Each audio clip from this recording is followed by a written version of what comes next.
up a little bit. Okay. Testing. Can you hear me? Yes. Okay.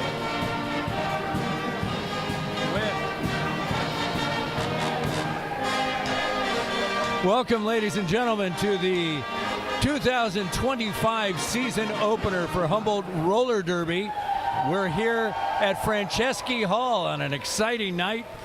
First game that we're going to see tonight, Rootforce is going to take on the NorCal Roller Derby. Rootforce, full of young players working their way up the Humboldt Roller Derby chain, so to speak, against NorCal Roller Derby, a team that had shut down after the COVID and now is back. And this is their first game back out. They have a B team. They hail from Chico, and this is their first game tonight. Joining me on the broadcast is Redwood Rollers star Sassafras. Sassafras, welcome to the broadcast. Hi, thanks so much for having me. Now, the second game of our doubleheader, we always have doubleheaders here at Franceschi Hall. The second game of our doubleheader will feature the Redwood Rollers, the 18th team ranked in the West, against the 11th ranked team from the Bay Area, the California Derby Galaxy Supernovas, which is kind of an all-star team from the Bay Area, right? Yeah, that's correct. They've got skaters from multiple roller derby leagues all over the Bay, the North Bay, the East Bay. So definitely a group of really good skaters. It's going to be a great game tonight. So talk to me, how many leagues are there in and around the Bay Area? Oh gosh, that's a good question. Let me think about it. So we've got Bay Area Derby, and they kind of have like some of their own home teams. We're playing them actually our next game in March, so we'll play their Oakland and San Francisco home teams. There's like North Peninsula Roller Derby, Santa Cruz, kind of like in the Central Coast, but close enough. There's like one or two more teams that I think I'm missing. Well, my point is this. So a lot of those teams don't travel, but they put together this all-star team to come travel? Right. I think they, so because there were like so many different teams, they wanted to give folks an opportunity to really like play up and start just kind of, creating all-star skaters. So they do have people, travel from their home leagues and practice together as Derby Galaxy, as CDG. Just as like an opportunity to continue like skating up and increasing your skill and skating at a really competitive level. Well, super competitive level. This is an 11th ranked team in the division, and a playoff team from last year. Yes, so. yeah, I think that was their first year at Western Regional Playoffs. They did an excellent job. I've watched that footage many times in preparation for this game tonight. Well, let's talk about the first game of the doubleheader as far as Rootforce is concerned. Now, I was told that there were many new skaters making debuts or maybe going ahead and taking new positions on the team. Can you tell us anything about Rootforce tonight? Yeah, right now we're having a shout out to our captain this year, Beans, Torkin Beans. It's her birthday, so happy birthday, Beans. And yeah, exactly, we have a lot of new skaters who came up from our last training camp. So for a handful of them, this is their very first home game against another visiting team. Rootforce is also a great opportunity for skaters who maybe usually skate in different positions to try something else, or if they're usually maybe like an A-level jammer, but they want to become a blocker, it's a good opportunity for them to play with Rootforce. Now, often I've seen here at Humboldt Roller Derby that somebody may skate for Rootforce and then go up and skate for the Rollers in the second game. Yeah, that's true. For a while we're still building up our team since COVID, we had a lot of crossover skaters. This is maybe the first time where we only have one crossover skater, maybe two. And also we wanted to really honor our visiting team who said, we want like a solid B team versus B team game. So please don't put any of your A team skaters on there. So I think there's just one to kind of help hold the packs together. But otherwise, we're really stoked to have like, enough skaters to everyone gets to skate in one game. It can be really fun and a good challenge to skate in both, but it's also very exhausting.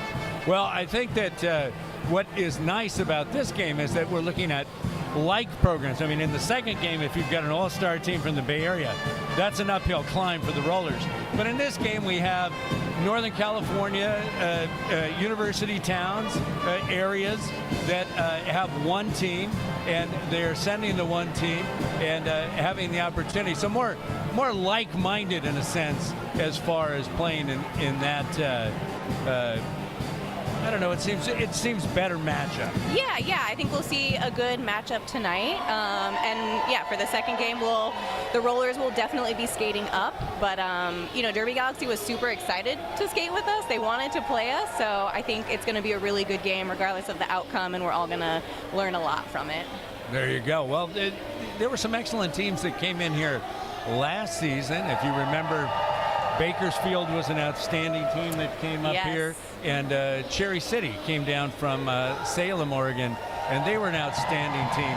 Yes. So the Redwood Rollers never afraid to schedule up, that's for sure, and that's why they're ranked as well as they are, the 18th ranked team in the Western Division. Here the NorCal team is being introduced right now. They'll be wearing the white jerseys with black and blue trim, which seems appropriate for roller derby. Black and blue trim. Yes. And then there'll be Rootforce tonight will be wearing the black jerseys with the red trim. Players are being announced right now. And what is everybody thinking at this moment? Oh man. I think everyone's just trying to take some deep breaths and shake the nerves a little bit and just try to get their head in the game, and yeah. Now let me ask a question, and I have no way to compare this because I never was on a roller derby team. I did play football, and I remember the kickoff is like you just had to run and hit someone to feel like you were in the game. What does it take for a roller derby person to feel like, I'm in the game? Yeah, I mean, for me, I do think I really start to get nerves when I'm on that track waiting for the first whistle. Until then, I'm like pretty good. But yeah, on that track, like waiting for the 5 seconds, I'm like, oh God. And so once like that 5 seconds, once they blow the whistle, we're off. Like after that first jam, I'm like, okay, we're playing roller derby. And then are you a jammer, a pivot, a blocker when you're talking about that first time out? Yeah, I'm a blocker. I often find myself in the brace position. So lots of talking, lots of head on the swivel, watching what's going on. I like to say I got a pretty strong derby brain. The strategy's in there, and I just gotta, make sure my feet and body cooperate with my brain. So when you say that you're the one that's talking, I mean, the blockers running the triangles that they do in order to keep teams out. The brace is that middle position, and you're calling out signals when that happens? Yeah, I mean, ideally, all the blockers are talking to each other. The jammer's talking to us as well. High-level derby, and ideally, all derby, there's lots of communication happening. But on the brace position, you're kind of facing the opposite direction, so you're seeing the jammer coming straight on at you. You can tell your butts, the people in those, two position of the tripod, where the jammer's going, watch out for offense, move up, move back. So yeah, we try to do a little more talking, but ideally we're all talking with each other all the time. Now, when you say you've watched film of the Supernovas earlier in the week, are there certain defensive strategies you might employ in order to stop certain jammers and whatnot? Yeah, I think they have several jammers that really like to take the line, which most jammers like to take the line, a lot of toe stop work. So just making sure our blockers are getting all the way over and throwing our butts all the way over that line to knock them out. They do really great offense, it looks like. So, trying to counter that offense, rotating in our pack around it. And yeah, just like having a really solid tripod that tries to hold that jammer for as long as possible and not let them through. And that's the key. That's the game right there. The tripods, that's the unsung heroes, the dirty work of roller derby, isn't it? Yes, and the tripod is like a newer thing. Old school derby, it was a lot of like skating fast and kind of chasing each other. Derby's has definitely like morphed throughout the years, and strategy has changed. And so the tripod is not super new, but definitely in the long history of Derby, newer. So you made your debut in 2019. Was the tripod part of the defensive scheme by that time? Yes, yeah. That is what I learned, is to be in a tripod. So it was definitely a solid strategy at that point. And now it seems like every team plays that defensive strategy. Yes, yeah, it is definitely a very good way. Like the rules change also, so I think some of like the tripod and some of the strategy has also been in response to the ways that the rules have changed over time. So give me an idea of how the rule changed. Oh gosh, let me think of it. So like back in the day, this is lore. I was not around for this, but there used to be like knee starts where I think skaters had to start on their knees, or they had to start up at the pivot line instead of the jam line. There was changes around like penalties. You used to get like minor penalties and multiple minors added up to a major. Details that I do not even know all about. I've just heard, but yeah, there are people that kind of review the rules every year and maybe make tiny changes or big changes based on sort of like what the broader Derby community is wanting and talking about. And I want to say this to our audience: if you take the time to look up how organized and how deep and the sanctioning of the roller derby is, it's amazing. Yes.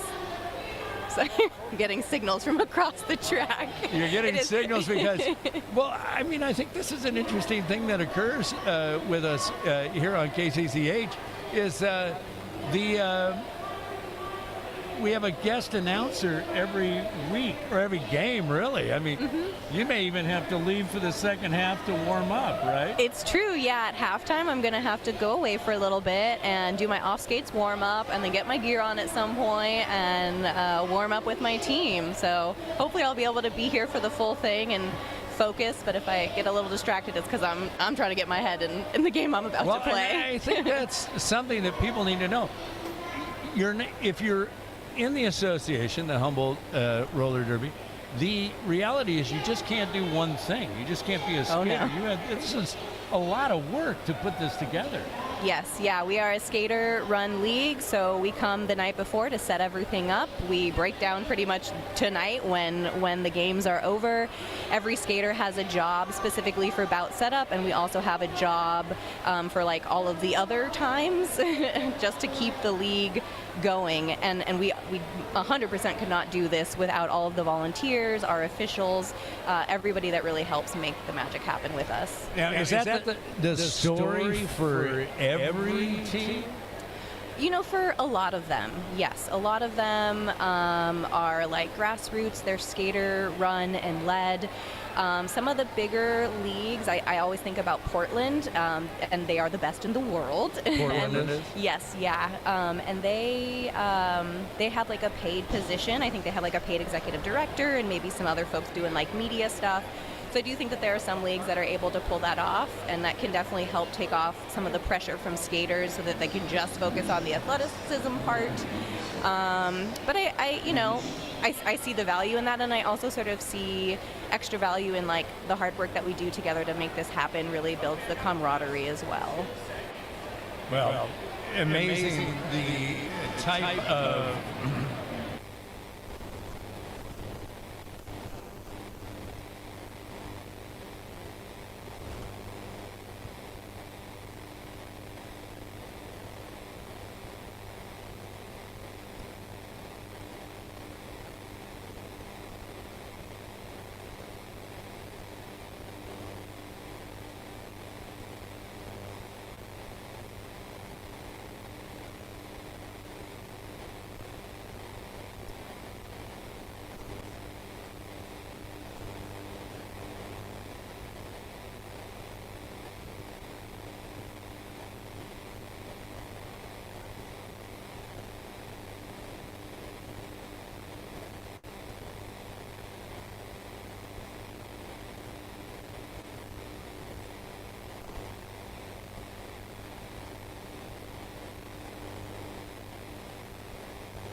Uh-huh.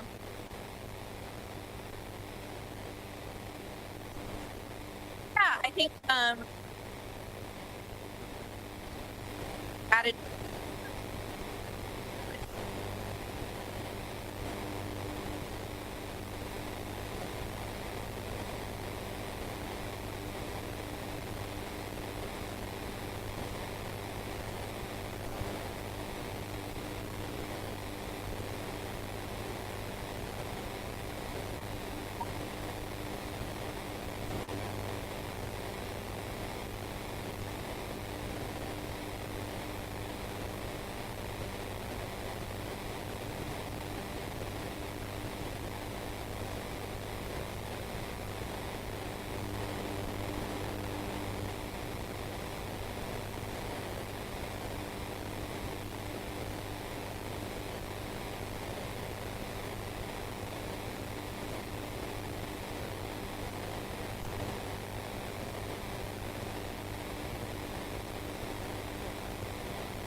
My life. Don't Well, yell right off now. the bat, Yeah. Yeah. Yeah. I think they.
Yeah, she's definitely going to be making her way up the ranks quickly. Yeah.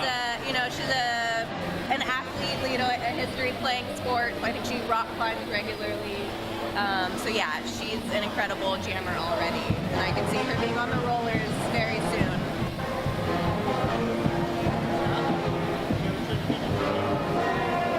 You can tell just the speed of the game between the rollers and the Rootforce. Yes, yeah, a lot slower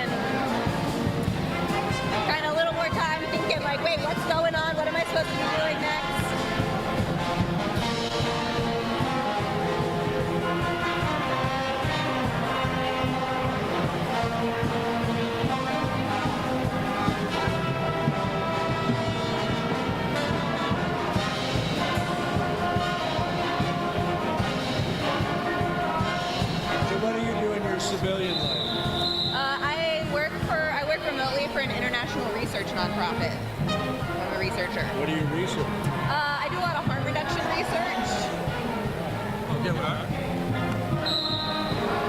Welcome back to KZZH broadcast of the Humboldt Roller Derby. We pick it up here in the first period, 8-4 in favor of the Rootforce, and Furious George is loose, starting her first game as a Rootforce this season, and she ended last season pretty strongly and looks to make an impact as a jammer. She breaks free down here at the bottom of turn 1 and now is coming back around for scoring opportunity. Sassa Thrash, first game out for a lot of these skaters. Yeah, so T-Pain, number 9, who we're looking at right now, this is her first game against a visiting team. And I think we've got Raging Eddie in the star coming up for her first game as well. Both of those skaters actually came with a small group of us who went down to Vallejo for a mashup scrimmage maybe about a month ago now, and they both got MVP awards for their beginner scrimmage. Yeah, so. And T-Pain just making her mark, knocking the NorCal Roller Derby jammer out. So here we go. And there goes Raging Eddie. Breaking loose, Raging Eddie. And coming around for scoring opportunity. And going ahead and moving nimbly around and scoring points. 14-4 right now. 18-4 is points are being added. And knocked out on the inside. Knocked out on the inside lane. But Eddie stays up, and she's going to keep going around the end. Meanwhile, down here in the lower turn, you've got Oswald Cobbler held up by a great Humboldt defense. And here comes Raging Eddie. Raging Eddie pushing, and trying to get past that sturdy line of the Chico team. And finally being stopped. No, she's not being stopped. She keeps moving. And now it looks like some Humboldt blockers are going to come ahead and come and clear the way. Raging Eddie. Meanwhile, on the outside, Oswald Cobbler is going to go ahead and call off the jam. An 8-0 for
NorCal is smashed. And speaking of smash, what a collision in turn number 2. And here comes Smash up for a scoring play. Nice pivot and turn by Smash's spin move. And the jam is going to be called off. A 4-0 run for NorCal there, 30-19. NorCal's really picked it up. They got down 22-4 early, and looked like they weren't on the same speed dial as Humboldt, but now they're picking it up. Yeah, sometimes, you know, it takes us those first 3, 4, 5 jams to really feel it out and figure out how the other team's going to be playing and adapt our strategy. So this seems to be a very good matchup. This is a great game so far. There's Cherry Bomber, and Bomber breaks through, and she is a short yardage situation, busted through the line. A powerful jammer, and takes the tripod on straight on. Knocked out there in turn 1. Meanwhile, the Kamikaze K is going to be sent to the box, so Humboldt, the only team with the opportunity to score. And that's going to bring Bomber around. Set up is the NorCal defense. Bomber takes it on, and they're going to gum each other up in the second turn. It's a tough. Anytime Bomber's on the track, it's definitely a tougher look to the Roots. Yes, yeah, Cherry is a very pushy jammer. She likes to hit folks. I love actually playing against her when we're practicing, and she makes the crowd go wild. She always gets people riled up, so. Gets the crowd riled up and then delivers. Exactly. I mean, if you can back it up, that time using a block by Born Wicked to break loose, and on a real scoring spree, 12-0 scoring spree for Cherry Bomber. This might be our highest scoring jam of the game so far, 12 points. And a good time for it, because NorCal had made sort of a comeback, and a 13-0 jam makes it 43-19. Yeah, sometimes those high scoring jams, 10, 12, sometimes 20 points, can really, you know, bridge that point differential for teams. So really it's unless it's a huge difference, we always kind of feel like it's anybody's game, because the tables can turn kind of at any point with like 1 or 2 really good jams. What's the most you've ever seen on a jam? Oh, let's see. Close to 30. I don't know. I watch a lot of Derby. Like, I watch a lot of other teams play just like on YouTube. So even I was just watching it today. I think like a 24-point jam. Who were you watching today? Who was I watching? A few different games. I wasn't watching Derby Galaxy today. That was yesterday. But I think I watched some of the replays from the World Champs, which I did get to go and be in and see in person in Portland back in October. Do they always hold it in Portland? No, it changes locations. Champs used to be every year. Now it's every 2 years. So next year it's going to be in Sweden. Sweden? Yes. So I unfortunately don't think I'll be able to make it to Sweden. Well, I mean, but can Humboldt qualify for that? Not now, and maybe one day. One can always hope and dream, but yeah, it takes a lot of work, and you got to be really high up in the rankings to make it to champs. So here we go, jam number 10, 43-19, and breaking loose for NorCal, number 158, Oswald Cobbler. Gonna have a chance to score, but immediately calls off the jam.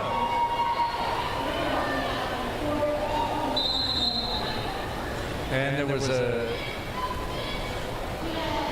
that was odd. Why call up the jam when you haven't got and had your scoring chance yet? So it looked like the Rootforce jammer got out pretty much right after the NorCal jammer, and so to prevent the Rootforce jammer from scoring, even if they couldn't get their own points first, they did strategically call off the jam to make sure that Rootforce didn't get any points. So kind of a 0-0 sum, but can definitely be a strategy if you're trying to make sure the other team doesn't score any points either. Okay, 15:45 to go. And 43-19, jam number 11, this is. And lined up. Everybody on the jam line here. NorCal started with that kind of drifting start, but has given that up to get it right on the line. And Furious George, breaking it to the outside, is up and rolling. Smashes the jammer for NorCal, but they're being held up. Furious George into the tripod of NorCal, but gets around and calls up jam that should be at least 4 points. Yes. And it is 47-19 in favor of Humboldt Rootforce.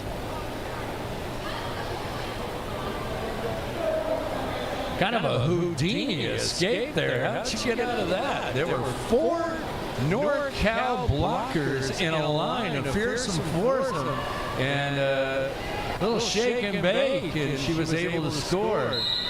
Yes, that is the magic of the jammer. Sometimes they just see those holes, nobody else noticed, and they slip on through. Or you could be like Cherry Bomber and just make your hole. Exactly. Raging Eddie here, but it's going to be Kamikaze K that breaks loose first. Kamikaze K. And now you have Raging Eddie about half a track behind. Kamikaze K following her own blockers, and she's entangled with Humboldt. Meanwhile, Raging Eddie comes up, but she's going to call, and Kamikaze K, I mean, she's going to call the jam off. 2 points, 47-21. Once she got entangled, she wasn't going to keep fighting and let the Humboldt Raging Eddie possibly pass. Exactly, yeah. Raging Eddie was right behind her, so decided to call off to try to prevent any other points from being scored by Eddie. Is a team like Chico, NorCal here, is it to their benefit to keep the score down, call out these jams early, don't let runs happen? Yeah, it is definitely a strategy. You know, sometimes even when teams are behind, they'll want to try to make up that point differential, especially.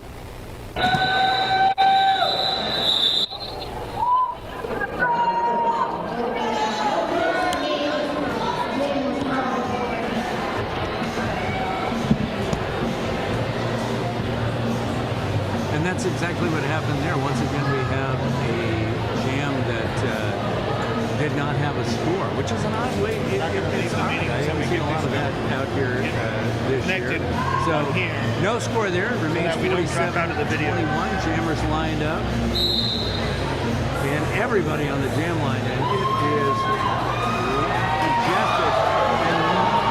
And knocking down T-Pain goes down, and breaking loose out of the pack is Smash. So Smash has a chance to score.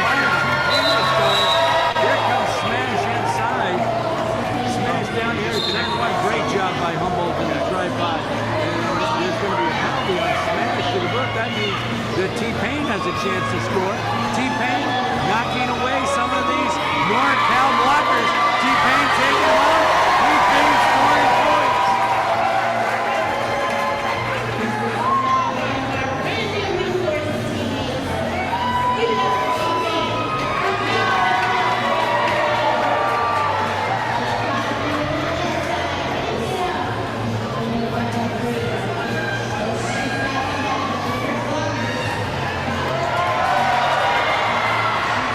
T-Pain is going to call off the jam after being knocked down, scoring some points. It looked like you were talking about communication earlier. It looked like she was yelling ahead to her blockers, and they set up a formation. Everything looked cool. Everything was ready. And then she goes that over blockers. So maybe that we need, right? We just need to make sure that we have it. It looks like we got the end.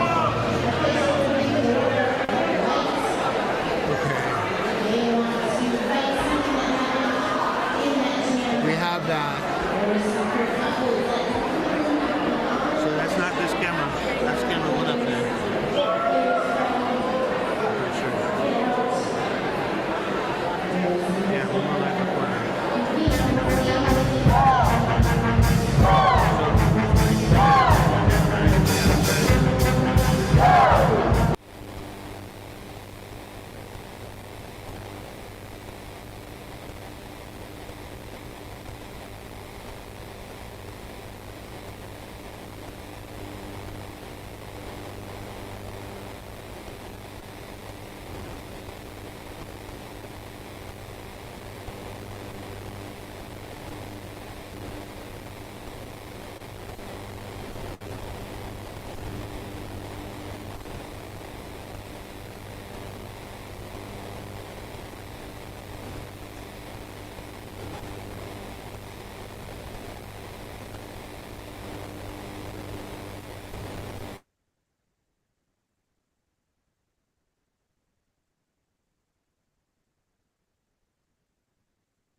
You play most?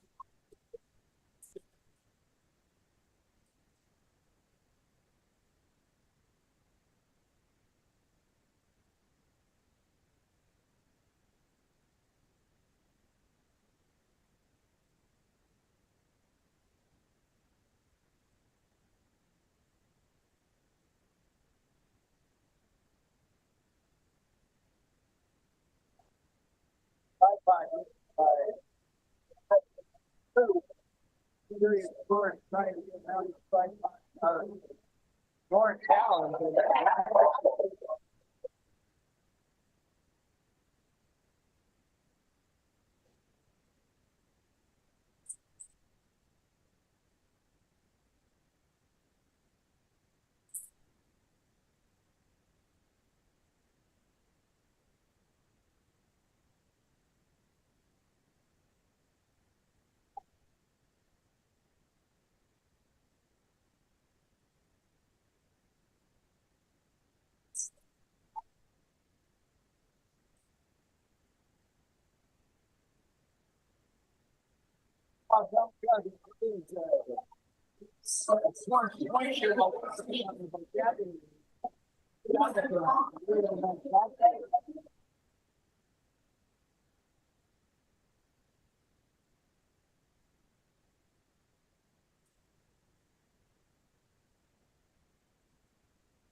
whole jam go. Just 3 seconds to go until this one is called off. And there it goes. We'll see if Furious George able to pick up 4 more points down low here in the first turn. And that's going to give Humboldt 11 on the jam. NorCal picked up 12, 62-34. Now, if you leave to go warm up, how much of that time is to work on your bout fit? No fancy bout fit for me tonight. When we play sanctioned games, we like to keep it kind of sleek. So we have our black jersey, our black bottoms, and we're good to go. When is bout fit encouraged? When we're kind of playing games for fun, or when we do our home team games. Last season we did kind of like a Halloween expo game. We all got dressed up for that. So here we go. First time we've seen Muscle Mommy. And I don't know why. They're fantastic. Great move to the inside and speed and picking up points.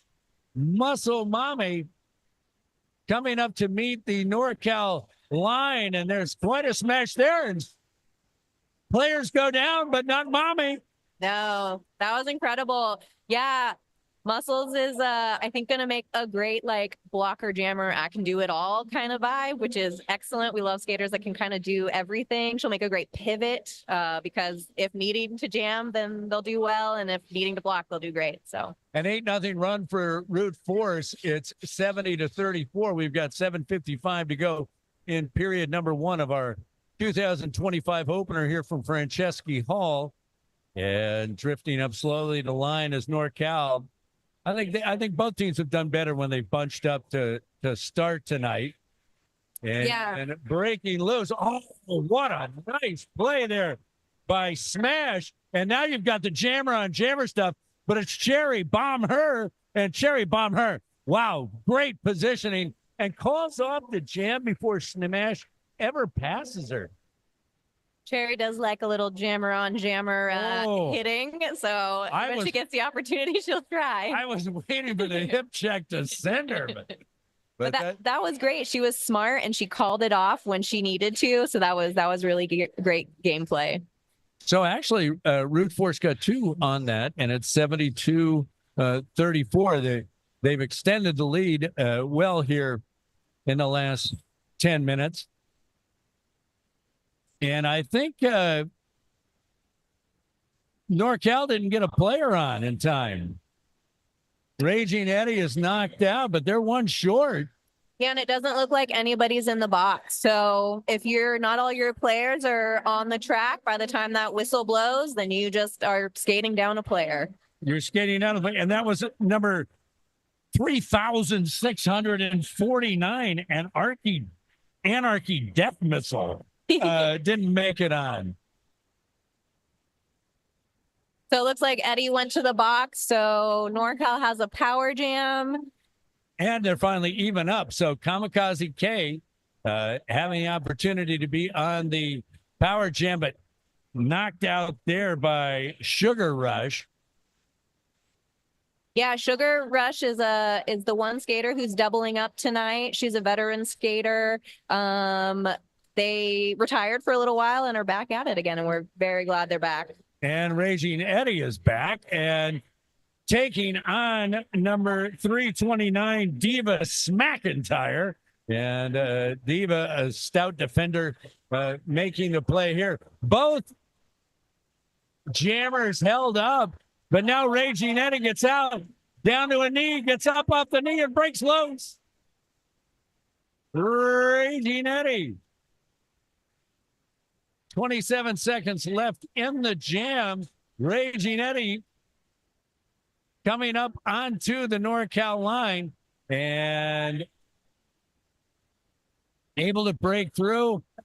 Getting another penalty. I made a face when I saw her go into the pack. She got a back block. So for safety reasons, you're not allowed to hit another skater directly in the back. It happens on accident sometimes, but so the panty has been passed to the pivot for NorCal, Smother Teresa. That's a great name. It is Smother Teresa with 4:42 to go in the half, 72-34. That had a lot going on except points that time. There were no points scored. No, just it looks like a 2 points for Rootforce. Okay. But yeah, Rootforce did a good job of holding that other jammer. We've had some very low scoring jams tonight. Here we go, pushing through Poison Ivy. Great job, Poison Ivy, keeping those feet moving and going past Paris Knot. And now they're mixing it up a little bit down there. Here comes Raging Eddie, who had broken loose earlier. And wow, great job by Raging Eddie. Tipped going across the inside line. So she started smiling as she comes around. That was a great move. She started the jam in the box, got out of the box, and still got lead jammer. So that was really incredible. Well, it was incredible, too, because the Humboldt defense was holding Poison Ivy up. Humboldt defense doing a great job. Yeah, and, you know, sometimes these low-scoring games are really a testament to the defense, right? The blockers doing their job of holding the jammer back and not letting them get through to get those points. That's the ticket. That's the way to go. I think from the 2 years that I've done it, the teams that are the most successful are those teams that have that great relationship with those tripods and are able to hold people up for a long time. Yes. Defense is the way to win championships here in roller derby. Yes. Oh, and a great move there. Inside, outside move by Smash. And Smash is the lead blocker. And Raging Eddie's in the box. So a power jam for NorCal. Humboldt drifting back and setting up that powerful tripod, knocking Smash out. But Smash determined and breaks through and scored some points for NorCal. Raging Eddie still in the box. So power jam for NorCal, which is exactly what they need to try to get caught up. Yeah, I'm not sure what happened, what penalty Eddie got. It must have been at the end of the last jam because I think this is her third jam she's been out there.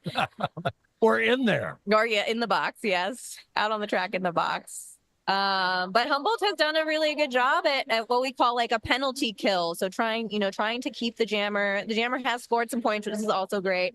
But I'm feeling very proud at this moment to watch the defense, to watch our blockers out there do such a good job reforming and keeping that jammer. I think the key word there is reforming, because we've seen the blockers go ahead and reform both in turn 2 along the far side and in turn 3 there. And they're able to keep together and keep any sort of real, big time scoring by NorCal. So they've kept them from the kind of jams that where you run up a lot. 7 points that time for him, 76-43. Whoa, Furious George. Right on that inside line, sneaking by. So fast. Wow, big hit there by Muscles Mommy and knocking the NorCal jammer out. NorCal jammer is Poison or Oswald Cobbler. And meanwhile, while Oswald Cobbler is deep into turn 1, pushing away, at the start of turn 1 is Furious George. And now NorCal is doing a great job with their defense. But their defense doesn't stay together as well as the Humboldt defense as it's gone on through the track. Furious George breaks loose, dodging players that have fallen down. You've got Paris not in the penalty box, so Humboldt's one down as Furious George comes up, uses her blockers, and now is into the tripod of NorCal. It looks like Humboldt's going to run it to try to get Snot out of the box. So they're going to maybe potentially risk giving up some points so that they can get all of their blockers back on the track before calling it. Now, there are these lengthy roller derby names. Yes. And then you all shorten them. Yeah, we all have our, our full names and then our nick. Not there. What are you? You're Sasha Thrash, but what are you? Yeah, I'm Sassa Thrash. That's my full name. I go by Sass. I intentionally picked a name to say, you know, whatever they call me for short, maybe it'll be cute. So if people wanted to call me Sass or Thrash, I'd be happy. Folks decided Sass was it. There you go. This Did is my. Snot have a say on what they wanted to be called? I think they probably are happy being called Snot. Really? Yeah. A Yeah. 12-3 run, 88-46 here on opening night. A great night here at Franceschi Hall, and we're at intermission. Which means I got to run and get ready for the next game, but I'll be back after intermission. Great to have you. Thank you. Go get your bout fit together. Thank you. Thank you.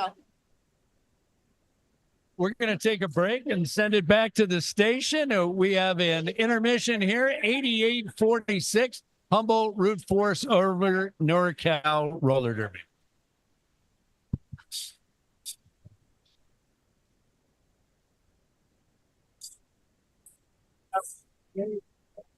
Thanks.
Are you going to be on the road? Are you in the next game?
Yeah, I'll do the when I'll get this series 93, it's almost stopped.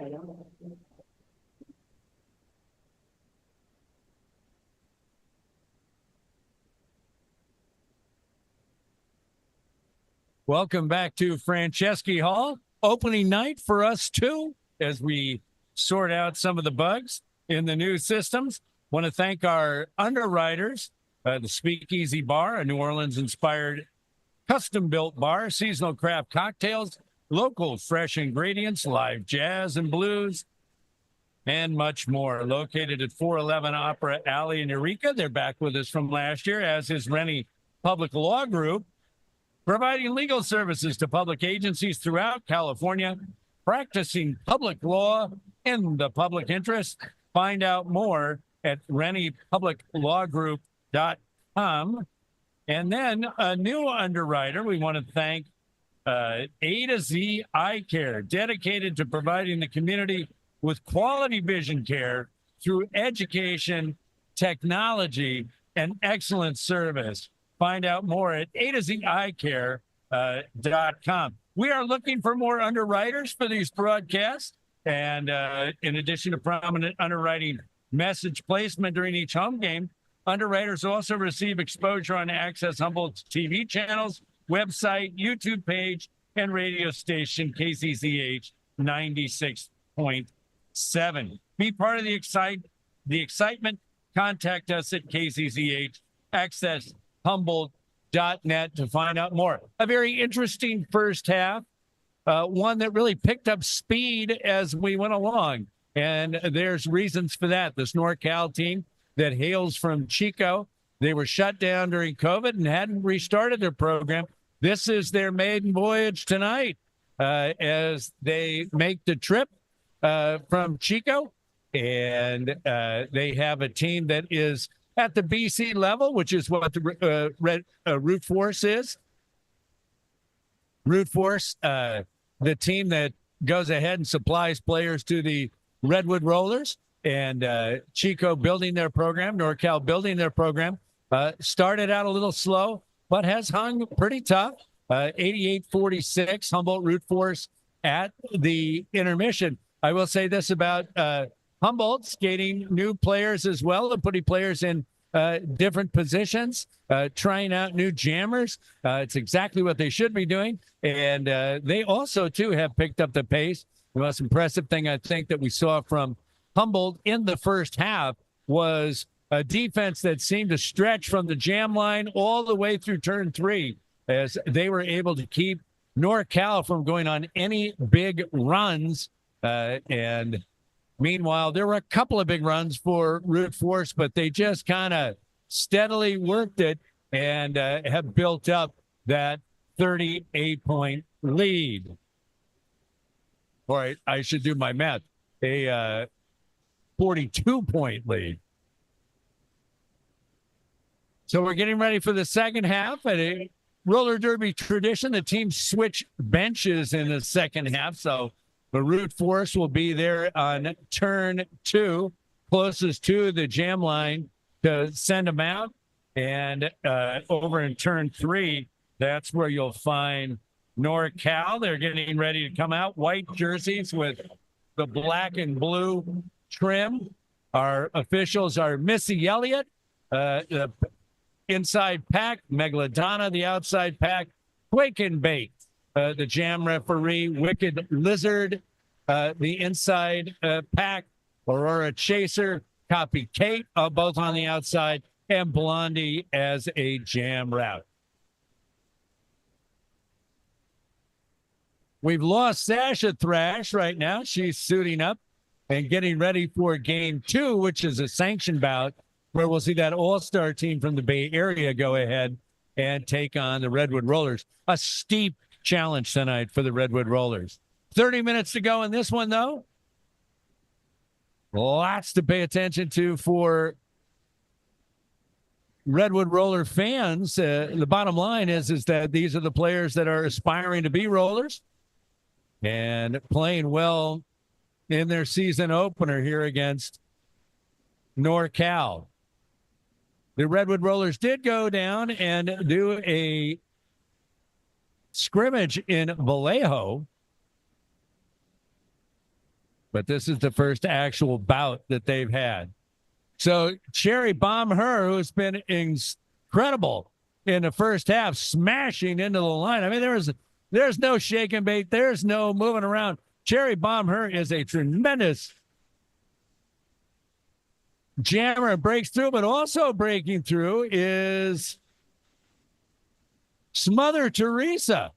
And Bomber's going to go to the box, meaning that Power Jam for NorCal and Smother Teresa getting their first chance at being a jammer. And what a great move to the inside. Breaking loose and scoring the half's first points. Smother Teresa was a jammer in the first half only when the panty was passed. She was the pivot and wound up making some runs, some passes as a jammer. But now this half, starting out as the jammer, Humboldt defense picking her up outside of turn 2, back on the ring. Here comes Cherry Bomb Her. Meanwhile, scoring more points, looking at the clock, is Smother Teresa, wondering if she's going to call off the jam or not, but going to go for a third scoring attempt. Humboldt lining up the defense in turn 3, pushing Smother Teresa out. Meanwhile, scoring points in the second jammer spot is Cherry Bomb Her, and then Smother Teresa's going to call off the jam. Looked pretty beat after taking on the Humboldt defense twice. So let's see what the scoring is. The points have yet to be put up on the board. They're going to go ahead and confer with the scores. Timeout, an official timeout. 29:50 to go. I think we have a clock problem. That jam clock stopped there and didn't run. That was a lot more than 10 seconds. That was almost a full 2-minute jam. So we'll see what's going on here to start the second half. Already a change of strategy for NorCal as they ran Smother Teresa out there, who had not been a jammer, a starting jammer, in the first half. 88-46.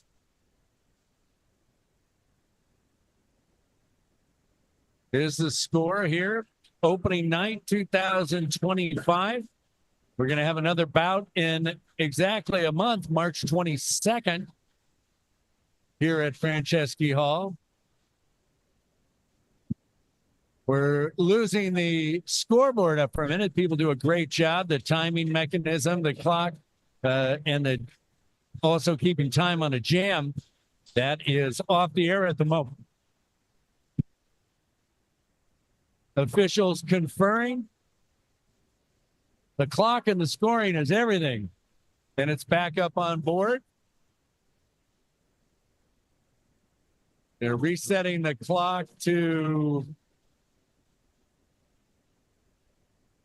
Right now it's at 26:36, but I don't know if they're counting it down or they're going to let it run. There's yet to be points awarded on that first jam of the second half, although that was a strong jam for NorCal. So unofficial score has just been posted. We're going to sort this thing out. 88-46. That's what it was at the half, a 42-point difference. So still timeout, officials talking, waiting. We haven't had a bout since November, so shaking the bugs out, and we're getting ready. 28-18 to go, and I haven't seen any score posted after that first jam, and here we go. And pushing, that's Kamikaze K for, good side block by Ouija. And breaking loose is T-Pain for Humboldt. So T-Pain coming around and hit by Kamikaze K, the other jammer, the opposing jammer. And then a great move to the inside. A great move to the inside by T-Pain. And she's going to pass the NorCal pack and score. Coming around turn 2, heading to the NorCal line over there in the far turn in turn 3. And she's met hard and calls off the jam. So scoring there, T-Pain will pick up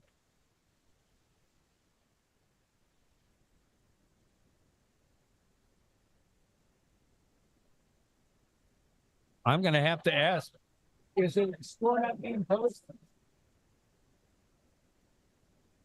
No, there they go. So the score is being posted now. They're catching up with the score. It was an 8-0 run earlier by NorCal. They get to 54 points. 4 points there for Humboldt. 92-54. And it's Furious George going back and back, ping-ponging across the tripod of the NorCal Roller Derby team. And they've got, meanwhile, Humboldt really doing a job stuffing up the jammer for NorCal. Pushed out was Furious George. They'll try again. Now breaking loose, Poison Ivy. Way to hang with it for Poison Ivy. Furious George is loose too. So both jammers are on the loose, but George is headed to the penalty box. So it's a power jam for NorCal. Here comes Poison Ivy. Good move to the outside. And then ridden out of bounds by Born Wicked. An appropriate name for that hit. All right. Poison Ivy moving up, taking an inside lane, but was popped there by Torque and Beans. Beans making a play. And great defense by Humboldt now. Really holding up Poison Ivy. And that's Raging Eddie. One-on-one there. Raging Eddie spent a lot of time as a jammer tonight, too. Finally, breaking loose is Poison Ivy. Still battling, though, with Born Wicked, and then finally escapes. Calls off the jam, exhausted. A lot of pushing, a lot of shoving. And we're going to see what the scoring was on that as the teams line up for jam number 4. I get, but for this half, it was a 4-0 run for NorCal. So they're going to get within 30 points, 92-62. And lined up on the jam.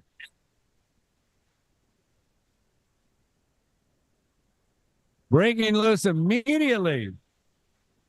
Smash. 92-58, I should say.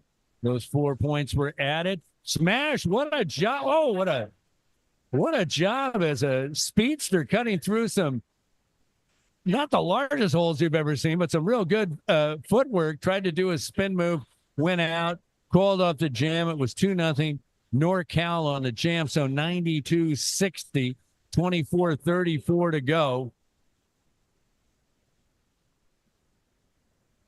Kamikaze K and Cherry Bomber out to start the jam. And if it's Bomber, I'm just going to look straight in the middle because she's going to plunge right in and push away.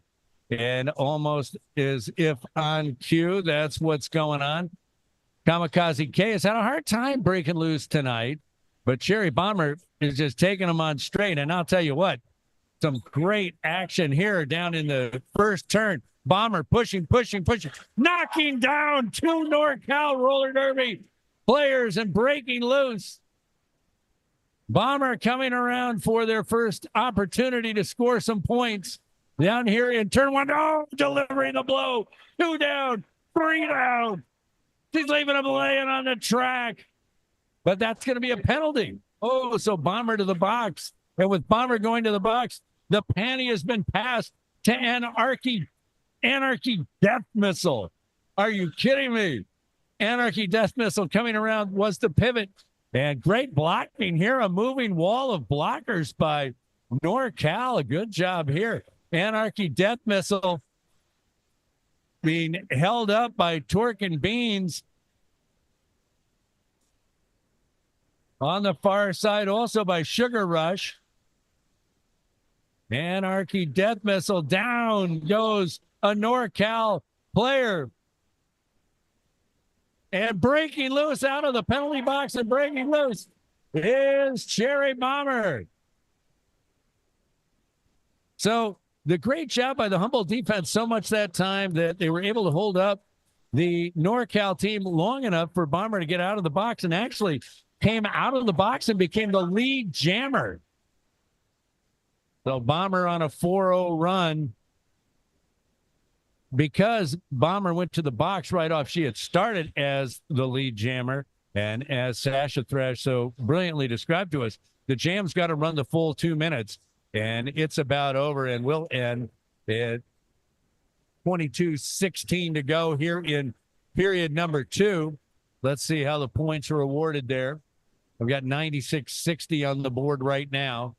2 more points given to NorCal Roller Derby. You got to be fluid when you're looking at the scoreboard here, as the jammer refs are getting the amount of points in. So as it all settles out, Humboldt hits the triple digits at 100-62. And it looks like Muscles Mommy is going to be the jammer for Humboldt. All right.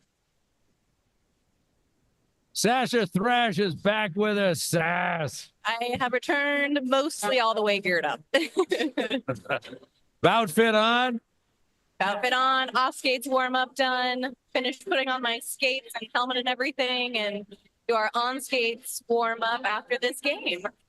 How's it been? How's the action been? Still a good sport. The action has been fine. A couple of things here only for the second time. Muscles Mommy is going to be the jammer for Humboldt when they continue.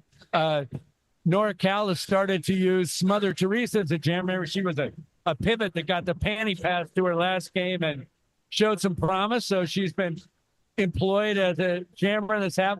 Humboldt's still playing that great stretch defense all the way through the turn. That sounds good. So here we go. Different formation here for Humboldt than we've seen. Yeah, looks like they're trying a 2-on-2. It's because it's a power start. Power start. So you've got the jammer for the jammer for NorCal in the box, and wow, talk about getting through Muscles Mommy. And now here comes Muscles straight into that formation by NorCal, and they're down 2 players. So but it looks like a forearm.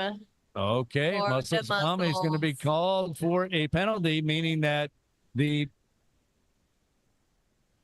other jammer's coming back in, and we're going to have a 2-minute jam now. Okay, Anarchy Death Missile. And Anarchy Death Missile, kind of now you see him, now you don't. Snuck by on that inside line.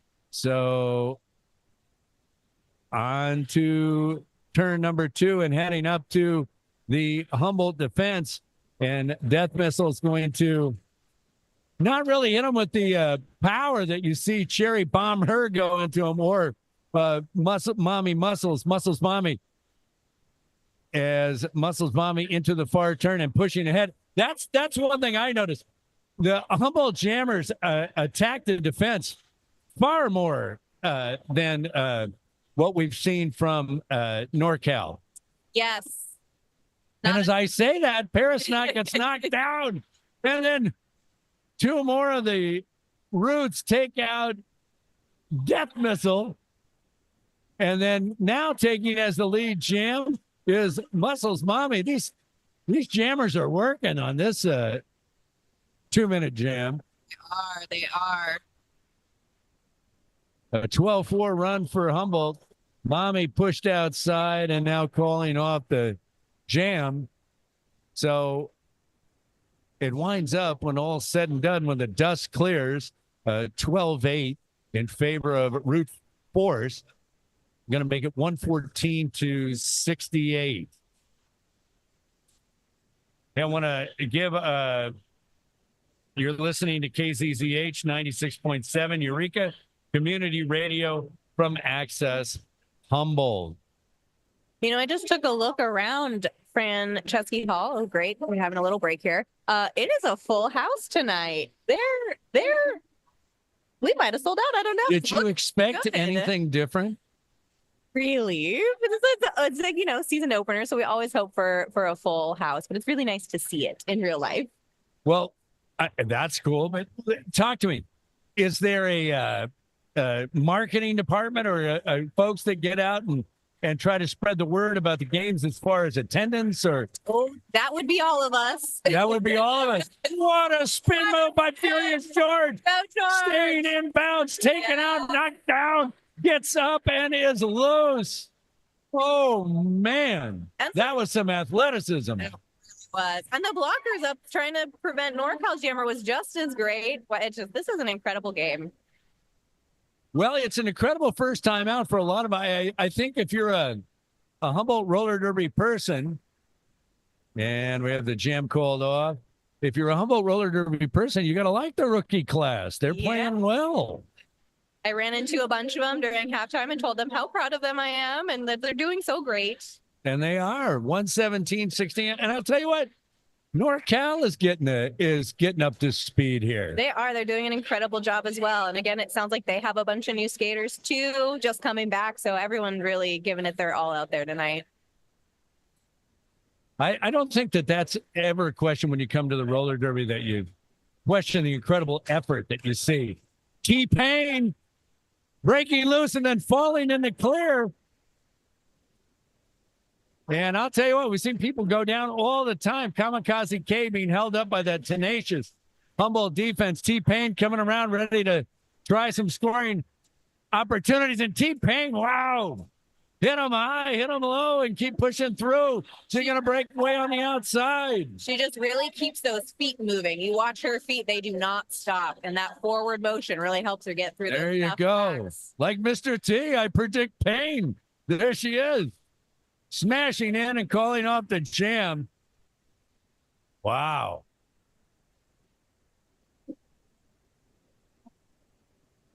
So a 4-2 split on that one. Humboldt winning the jam, 121-71. They've opened up a 50-point lead, largest lead of the night. Now, as players, do you talk about the hits or like, oh, I really had one last game? Or yeah, I think we definitely like to debrief the game, what went well, what can we still work on. And I think it's just like friends. We definitely talk about how, I gave some good hits, or I took some hard hits from the other team. And that was the first time all night, maybe a fantastic fake, that Sherry Baumher did not go straight ahead into the pack. Instead, made a little move. Now, Humboldt's on a power jam. She's barking out instructions and makes a great move to the inside. Follows the stream of blockers and makes a great move to the inside and scores 4 points on the pass. And once again, calling out the formation and the plays and growing inside and breaking to the outside. There are people down on the track. Bomber is one of them, but back up, fighting, and gets away in turn 3. Calls off the jam. Wow, showing some speed. I'm not sure what happened at the jam. It seems like maybe NorCal had some folks go to the box last minute, tried to field more players than they should have. A little bit of chaos there at the start. I think that threw them off a bit. Plus, Cherry had that power start situation, but NorCal pulled it together well for that one. 129.71, 15:45 to go. Furious George is out there for Humboldt. Cannot see the jammer. Down goes the jammer. I think it's Poison Ivy. That was Pushing, but into spins and needles. And T-Pain. T-Pain doing some double duty as both a jammer and a blocker. And finally, Poison Ivy breaks loose. But George right behind her. Here comes the jammer on jammer stuff. And Ivy wants no part of it. It's going to call up the jam. That was really incredible work by the Humboldt blockers on that jam. The jammer came up from the back and was almost out, and those blockers came up from the back also and reformed right in front of them. Really great work, kind of guessing where that jammer is going to try to go and getting up there to catch him. Now, reforming, you mentioned that earlier. I think that's been the key. I think that's where, when Roots goes back and looks at this game, I don't know, are you going to watch film of this game? Yeah, we get film of all our games, and we watch footage whenever we can't have practice in here, and so we will rewatch this. Breaking loose, Raging Eddie. One skate along the inside. Oh, a big hit over here in the corner as Kamikaze K taken down by Born Wicked. Wicked has had a very hard-hitting good game. Meanwhile, Raging Eddie taken out by Smother Teresa. Raging Eddie coming to the line. Raging Eddie pushing on the outside. They're chanting Eddie. And Eddie breaks loose. They got a big fan base over there in the corner with Big kayaks. fan base with Kayak Raging Eddie with the canoe paddles and that's unbelievable. And, that's an interesting name then, because an Eddie is anything but raging, right? I mean, on a river. Right. Yeah, and Eddie's A juxtaposition. Eddie going to call off the jam. Eddie does a lot of kayaking in her life for fun. I think maybe she does tours as well. So people and their names, they definitely try to, think of something that relates to what they love in their day-to-day. Oh, that's fantastic. So how did you get Sasha Thrash? What is that in your everyday life? Sassy person. Oh. And I've been known to thrash around in a mosh pit or two. Wow. So, yeah. Okay. Who knew? Here we go. Muscles Mommy. And let's see it's Smash for NorCal. Muscles Mommy. Muscles on that line. Muscles Mommy. Great Speed and over. power. Yes. And Great. coming around for a scoring pass here in turn number 1. So fast around that the NorCal defense is still there, trying to work the outside, but being taken out by Bowser. Meanwhile, here comes Smash, and Smash is all over the place. In, out, zigging and zagging, and is going to score points and become the lead jammer. It's now a power jam as Mommy's going to the penalty box. I can't believe in my life I said the sentence, Mommy's going to the penalty box, but our team mostly calls her Muscle. Some of the brave ones call her Mommy. yeah. Although I think when I was a parent of young kids, I would have liked to have been sent on timeout, not them. I wish I could have. So here comes, nice move to the inside. Wow. Spin, pirouette. Boy, I'll tell you what, that's a 9.8 from the Russian judge. That was a fantastic pirouette and scoring points. And now Smash is coming up. Muscles Mommy is back on the rink. Nice on that outside. And Mommy, line. just a sliver of room to the outside. And Mommy was able to bust loose. Meanwhile, back out in the open is Smash. And speaking of Smash, my goodness, Muscles Mommy is leaving him laying on the track. We're down here in turn number 1. And I'll tell you what, there's been some pushing and shoving. The jam is called off. And how about that? How about NorCal with a 20-point jam? Good for them. I think that was their highest jam of the game. That was really great. Highest for either team, 141 91, still a 50-point difference as NorCal trying to hit triple digits, which I think would be good for them. I think when it was 22-4 and we started out and they looked like they weren't up to speed, I thought, oh, this is going to be rough. But they've really gone ahead and shown some stuff, you know. Yeah, I think they're going to break the century mark for sure. We got almost 11 minutes left, so anything can happen. It looks like the officials called a timeout. I did notice a head clank. I think when Muscles was coming in during that last jam, he might have collided with another skater's head. A blocker on the other team. So I think maybe the medic's checking that skater out, making sure everyone's safe. We'll see if a penalty is assessed. It was surely an accident, but sometimes when things like that happen, penalties do happen also. So is there music at other venues where you play? Not like this. Usually when people come visit, they're like, we don't see production value like this pretty much anywhere. So we're very proud of the show that we put on and all that it takes to do it. Because I wonder, is the dancing before the jam a tradition along the roller derby leagues? I mean, yeah. So maybe not. Maybe a lot of teams don't have a live band, but often DJs. And so, yeah, if there's music playing at all, there's some dancing happening. Power jam for NorCal now as Cherry Bomber goes to the penalty box. And Rootforce really doing a good job holding this jammer, killing that penalty time. Rootforce doing a great job. And that's Raging Eddie, who's been both a jammer and a blocker and playing a great half.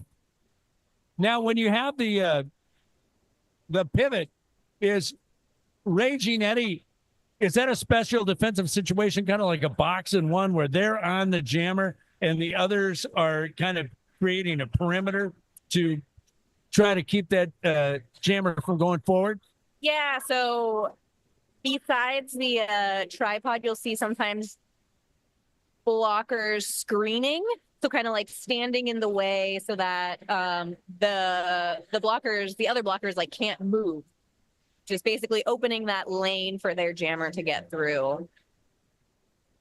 There's lots of different ways to block and play offense. Sometimes it's those big hits. Sometimes it's just standing in front of somebody or like sitting on them, just trying to like hold them in place. They're not literally, but we basically are like, can you just glue yourself to that person and prevent them from moving around? I think that's what Raging Eddie's been doing. Yes, she's been doing a really great job of that. And we breaking away with speed and footwork. Who else? Furious George. Fantastic.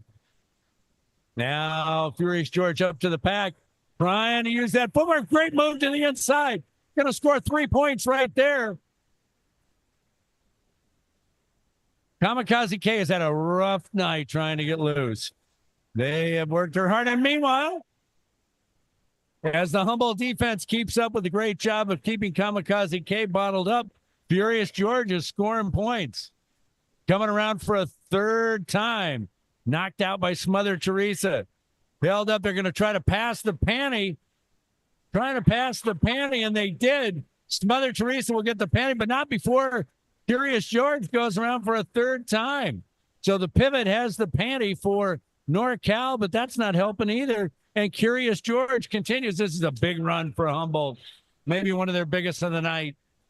Furious George knocked down once, knocked down twice. Still pushing.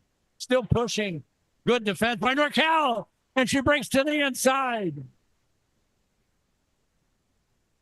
A 12-0 run that seems like it's about 20-0. I know. It feels like George has been around so many times already, but. Wow. And breaking to calling out the jam. A person can only score so many points. 16-0 run. My goodness. That was a good run. Yes. And again, really great on those blockers, on our Rootforce blockers, making sure that NorCal's jammer couldn't get out and score any points either. Now, are the Redwood Rollers watching this and thinking, wow, this is inspiring us, and we need to reform like these guys in the second game? Yes, that is our plan. Hopefully we execute it well, but everyone, the Rollers are watching and feeling very proud of our teammates right now. Well, it's Cherry Bomber. And you know what that means? Looks like No, it's Lisa. not. Are you kidding me? It's not Lisa. Thought it was Cherry Bomber by the style. And I'll tell you what, Rootforce runs Furious George in the prior jam, but speed and agility, and then Not Lisa doing it with power. Yes, Not Lisa's a very pushy jammer too. And called off. 4 points there for NorCal, 157.95. So you have jammer camp or you have jammer practice. Is that encouraged? I mean, if you got someone that just likes to mow, the other players over into the line, is that cool? You think, all right, good for you. Yeah, I think jammers all kind of figure out the style that they like best. And there's people get to decide if they want to be a jammer at all. Sometimes folks are very sure, no, this is not for me. Other times they're like, this is exactly what I want to do. Well, Cherry Bomber blasting through NorCal, and NorCal trying everything they can to stop Cherry Bomber. But I'll tell you what, Cherry Bomber has just had an outstanding bout tonight. Indeed.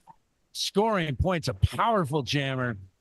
And it seems to me that besides being a little bit quicker, the Rootforce, having played before, if this is NorCal's first time out, the other thing that we're starting to see here in the second half, as we wind down towards the end, Cherry Bomber encouraging the crowd to pick it up as she heads to turn number 2 and breaks through.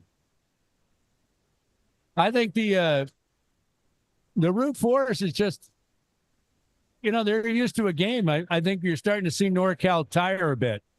Yeah. We work on our endurance really hard. Everyone's got pretty great endurance. We don't love working on it all the time, but it pays off.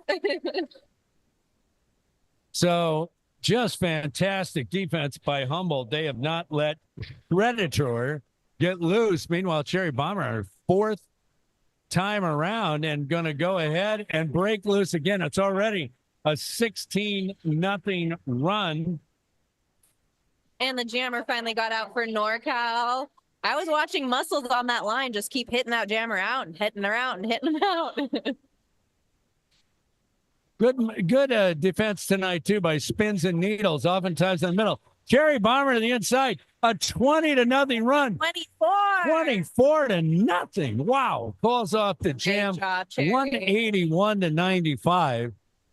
3:50 to go.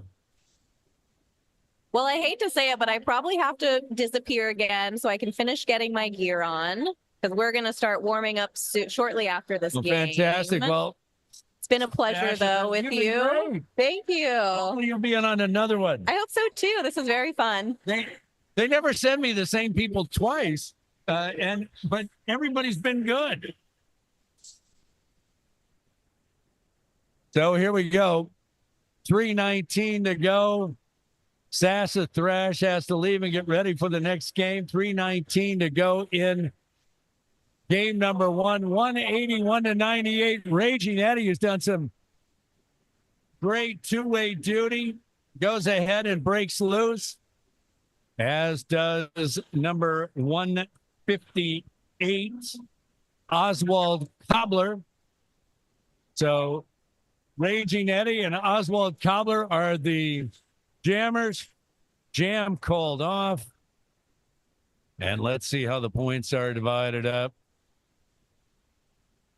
4 points for Rootforce, gets to 185. Anything for NorCal? No, they're just 2 points short of hitting the century mark.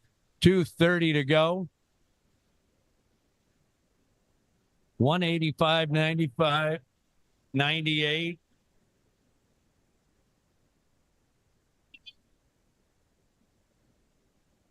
Getting ready for the jam.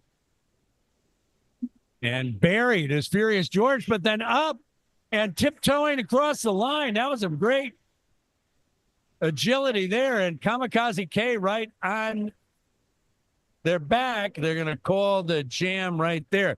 Hey, this broadcast is underwritten by the Speakeasy Bar, a New Orleans-inspired custom-built bar. Seasonal craft cocktails, local fresh ingredients, live jazz and blues music, and more. Located at 411 Opera Alley in the Rennie Public Law Group, providing legal services to public agencies throughout California, practicing public law in the public interest. Find out more at RenniePublicLawGroup.com, and A to Z Eye Care, dedicated to providing the community with quality vision care through education, technology, and excellent service. Find out more at A to Z. Muscles Mommy breaks loose. And Muscles Mommy has shown both power and speed tonight, and taking some power right now as taking on that front line of NorCal and busting through. Poison Ivy is the jammer for NorCal, and they're racing around. And Muscles Mommy smashing the line. She's going to call off the jam. Poison Ivy right behind her, but I don't think she was able to get credit for scoring there. 7 points for Humboldt, 2 for NorCal, and I'm glad they got the 2. It's 192-100. Both teams in triple digits. We've got 33 seconds to go in the bout. And while this game wasn't in doubt, as in the second half, the Rootforce took real charge. I will say that good game for the rookies for Rootforce, and good game to get back on the rink for NorCal. That's to get their program back started up.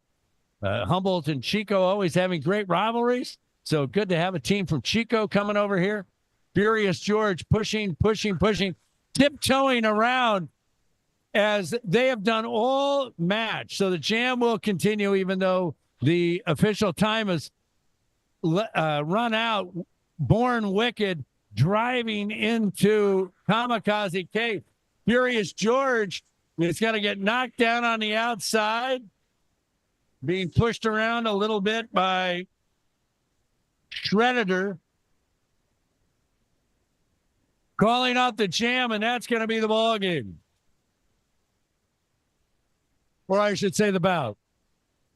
Humboldt's going to win it. Rootforce. Outstanding opening night.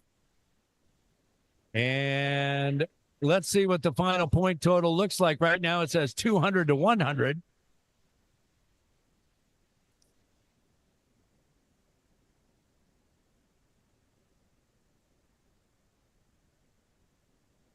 So that is it. 200-100. Humboldt Rootforce beats NorCal Roller Derby.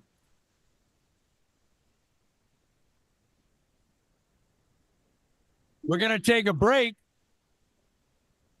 and come back for the main event, which is a sanctioned bout between an all-star coalition team, the Supernovas from the Bay Area, against our own Redwood Rollers. So we'll see you in about 10 minutes and pick up the broadcast from there. This is Humboldt Roller Derby on 96.7 KZZH Radio.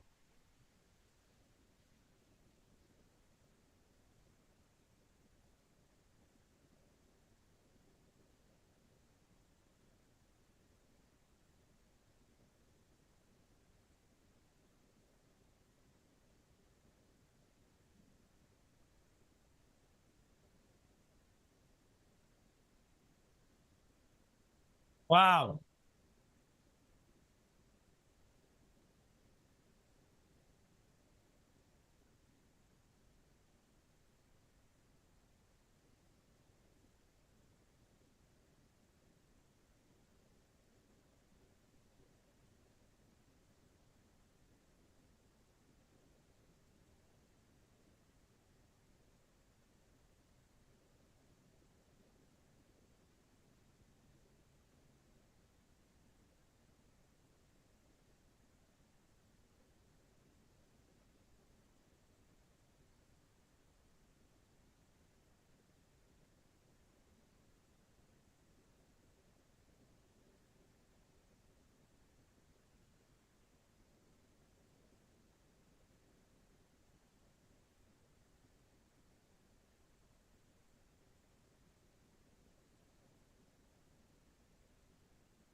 books. There will be a different format for each week. Bags are available to borrow if you don't own your own set. Email mike@buffaloboards.com for more information. The City of Eureka is seeking applicants for the Poet Laureate Pilot Program. 2 youth poet laureates and an adult poet laureate will be selected. Fill out the submission form and submit 3 poetry samples and a community project proposal through the link at the Ink People's website by the deadline, February 28th at 11:59 p.m. Call 707-441-4178 to find out more. The National Alliance on Mental Illness, Humboldt, offers a free 8-session course in Eureka for family members and others who have loved ones living with mental illness. For more information or to register, please contact Edith at edith.frici@gmail.com or fill out a program request form at NAMI Humboldt's website, nami-humboldt.org. To submit your nonprofit event to the KZZH community calendar, go to kzzh.accesshumboldt.net and follow the community calendar link located near the top of the page. Your event information will be read twice a day, at noon and 5 p.m. on weekdays and at noon on the weekends. Your event information will also be shared on Access Humboldt TV's bulletin board. Access Humboldt.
The only graphic that's working? No, they're all working. Okay.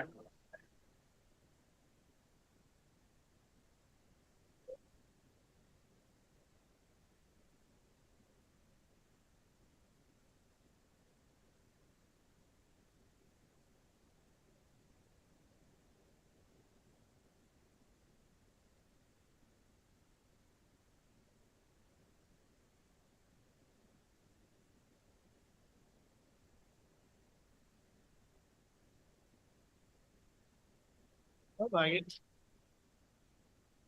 This is wild. I don't know. Oh, we usually have Paul do that though. We usually have Paul do that. But I don't.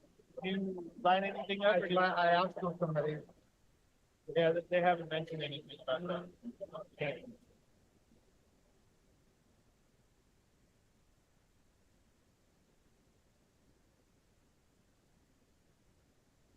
Did you get the do's and don'ts? Okay, you did get the do's. Awesome. So we're gonna record. We're recording the moment. Have like camera angles, graphics, all that stuff. It's not going out. So we put it up on YouTube. Audio.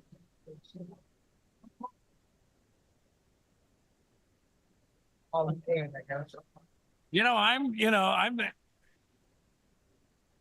in some ways, I'm the least youthful person in this whole, although I feel good that those underwriters came through.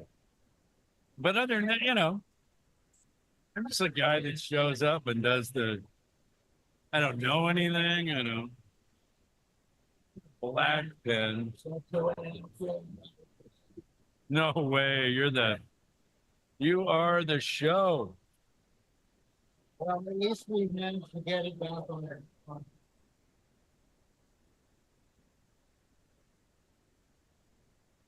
Setting up to talk to the German. The German. Keeping up with its most processing. Oh, there you go. One of those kind of things.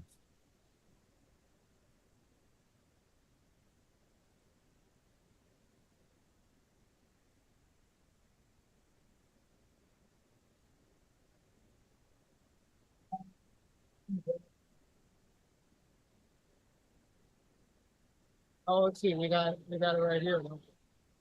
Right. Supernovas? Supernovas, yeah.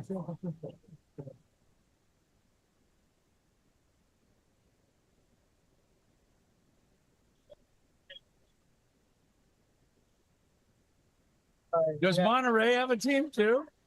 Cool. That'd be a good road trip. I'd like to go to. Now, do you know someone on the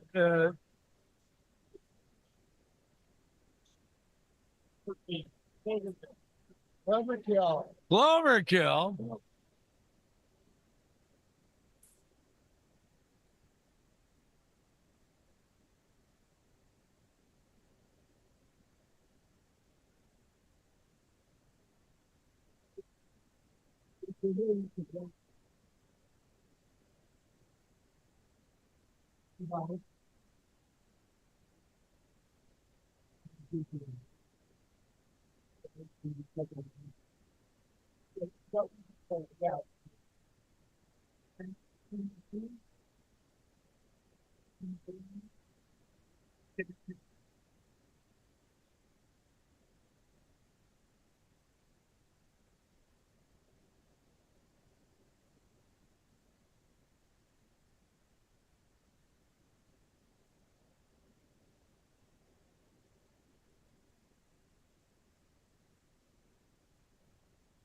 Now, is this team bigger?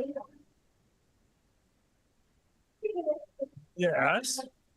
My God, look at these players. God forbid.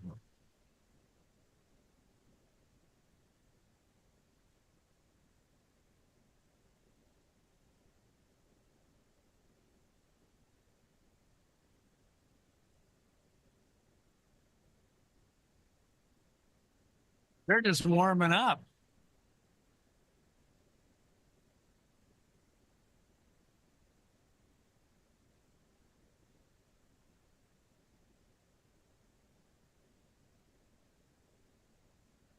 See, the idea, the way I understand it, and the same thing happened when Salem came down, is that some of these teams, some of these teams, they form these traveling teams from the league to come down because they can't maybe get one of their teams to go to Humboldt, but they send these all-star teams that are way deeper and bigger. Hi, you are? Was it Ouija or Tina Ouija? What's your name? Tina. Oh, Have you ever done any radio, Tina? a little bit, yeah. With who? The pirate radio. Pirate radio. Okay, so I'll kind of ask you, I'll be doing the play-by-play, and I'll ask you what's going on. And then that way, because I always work with so many new people, a different person every game, Yeah, sometimes every half. yeah. So the bottom line is that I don't want to step on you or vice versa. You're the expert. I'm just broadcasting. Say thank you for setting up. Thank you for being here. I think you guys do a really good job. Have you listened to I it? do all the Access Humble games. I am part of the PR, and I also do the house production. Thank you. So it's been great to have an archive built with you guys. Oh, that's wonderful. I mean, A lot of good feedback. oh, you do? I'm like the mystery guy. I just come for these guys like beastly.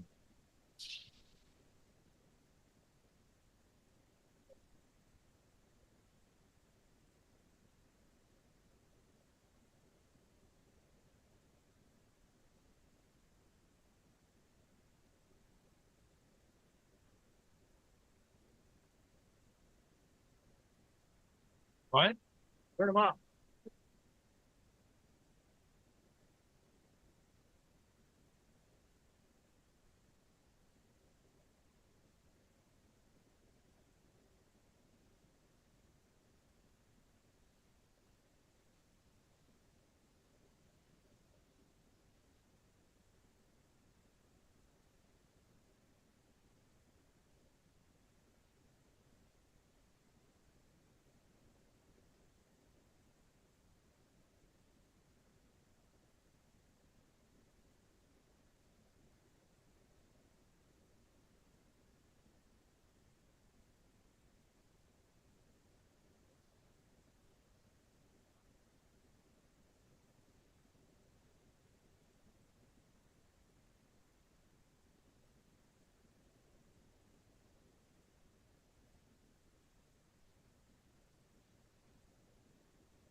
turn it on.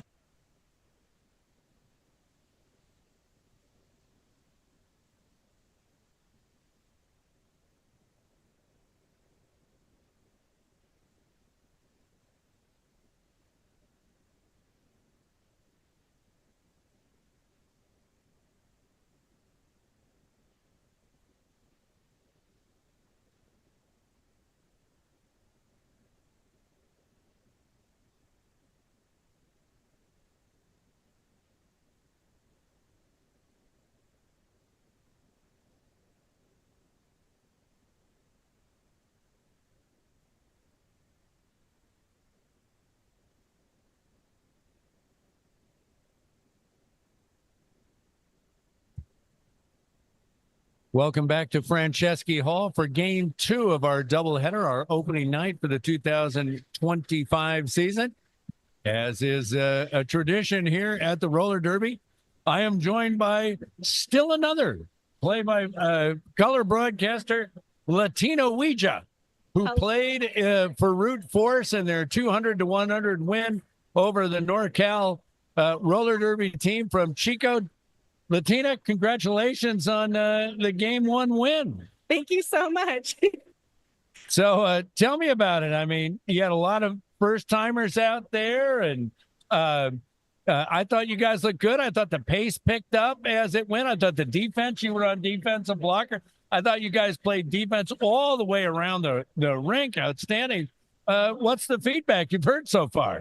So far, so good. We were communicating in the form of screaming and telepathically telling each other where to be. And, you know, sometimes we got to drop the arms on the tripod and we're all just rolling by ourselves and then we collect in the front. So, well, tell me about that. What does that mean, drop the arms on the tripod? So when we have a jammer and we're trying to collect them, sometimes they get around us. So we are very open to we say watch out for O, which means the opposite team's blockers are going to come FRS up, and then we have to kind of separate from that tripod that we call it. So the 2 butts that are all blockers and the person in the front holding us, we all have to fend for ourselves for a second and reform in the front. Now, I thought, this is just watching, that what you did best was reform.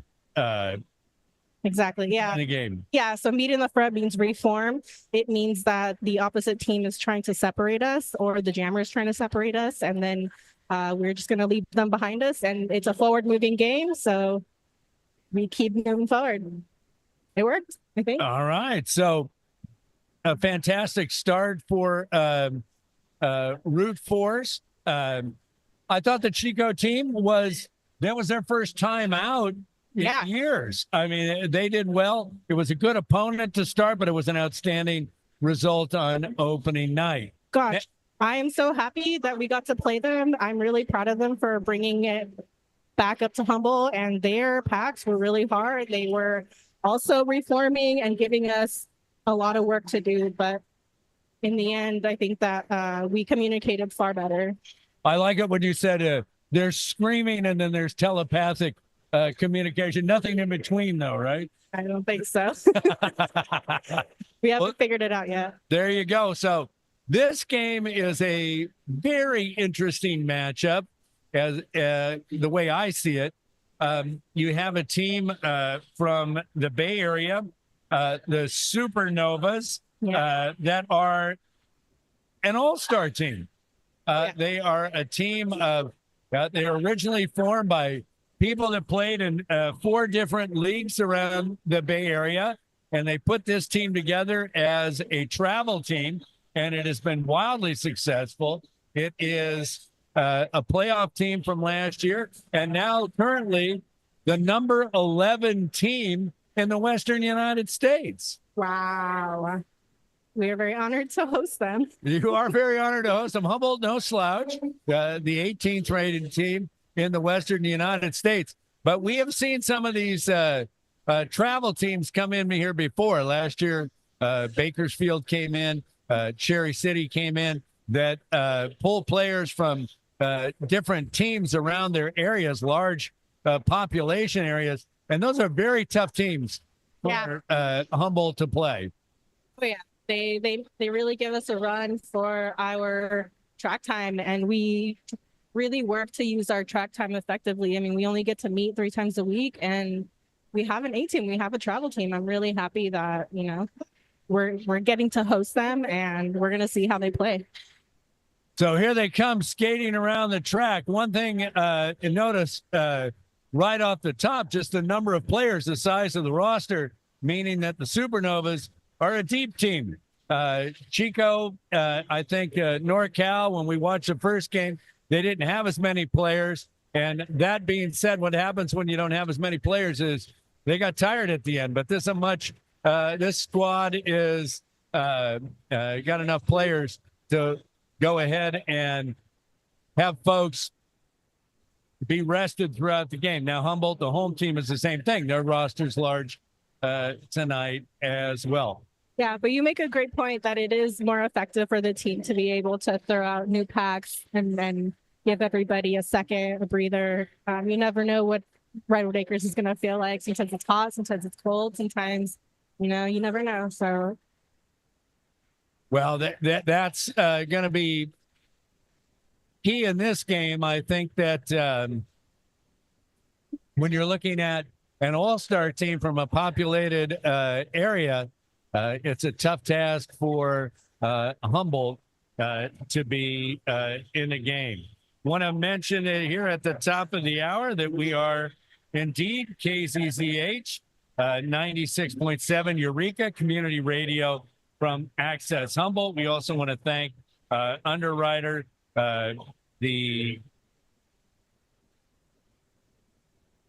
New Orleans-inspired bar, The Speakeasy, who's been with us for 2 years now. The Speakeasy, custom-built bar, seasonal craft cocktails. A home team is being introduced right now. Seasonal craft cocktails, local fresh ingredients, live jazz and blues music, and more.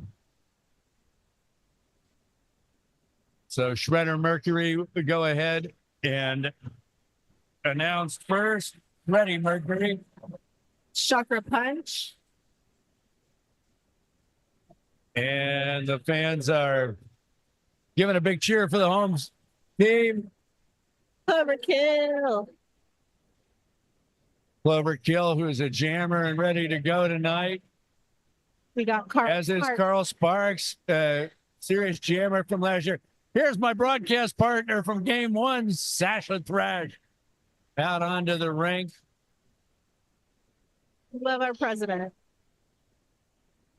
Now, is this something you aspire to be as a roller? I think so. I think I feel really competitive when I'm on the track. I feel like every time I don't have to work like a weirdo, that I get to spend more time on my favorite place. And this is my favorite part of the day. There you go. Now, you get to scrimmage against the rollers all the time in practice, right? Yes, this is true. I was just talking about how I can't wait to scrimmage each other, because depending on how this game rolls out, it's going to be amazing. I am looking forward to our scrimmage. This is going to be a tough game for the Redwood Rollers. However, that being said, something tells me they might just be a little that much tougher in practice. So teams have been introduced once around for Humboldt. They're going to be in the home black jerseys with the red trim. The Supernovas are white jerseys with mostly black trim. Humboldt's going to start in the turn 4 corner. That's the one nearest us, right by the jam line. And the Supernovas will start their half over in turn 3. Humboldt comes out. Rotten to Liqueur is there. Let's see. Destroyer is going to be a starter. We're going to look down there. There's Mod Behavior. And Otter Pop, OP. And Otter Pop. Otter Pop and Mod Behavior serving as captains tonight. Looks like the first jammer is Mad Plow. Mad Plow is the first jammer to start out for Humboldt tonight. Both teams start on the far line and then move up to the jam line. And here we go. We are off. Smashing it. What a move there by Rex, number 37. Those glasses like the Buddy Holly of roller derby. And they're going to break to the outside and got some great footwork along the end line. Yeah, it was great happy feet movement.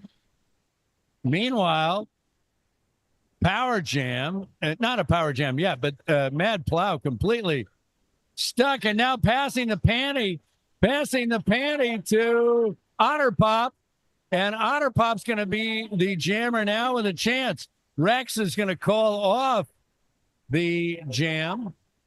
That was a great helmet cover pass from It our was. jammer who was stuck and having trouble. The blockers did a really good job for containment, and the helmet cover got passed.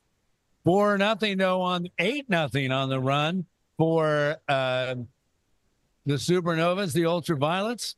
And my thought is it probably not good for Humboldt to get behind tonight too far, is to stay and keep contact. That's looks like Cloverkill in as the jammer going to break to the outside. What a move! Free and clear, Cloverkill. Meanwhile, great defense by Humboldt, knocking down the jammer for the Supernovas. And Cloverkill coming up for a scoring possibility. Finally breaking loops, Zoe Thorpe. And some hitting going on here. Cloverkill's going to call off the jam before Zoe Thorpe got a chance to get up to the pack and maybe score themselves. So strategically calling off the jam. 4 points for Humboldt, 8-4. Carl Sparks looks like they're up next as the jammer. Everybody up on the jam line now. For the Ultraviolets, down goes their jammer. Here comes Maud with some. And Carl Sparks hanging with it. But breaking loose first is Harley Sin. Harley Sin moving around and going to take on the tripod here down in turn one. And Rotten Tulicore delivers a hit. We got a helmet cover pass. We had a pass. Otter Pop again. So we've seen the panty pass twice for the Rollers already, both times to Otter Pop. Jam called off by Harley Sin. 17:29 to go. First half, 4 points for the Supernovas.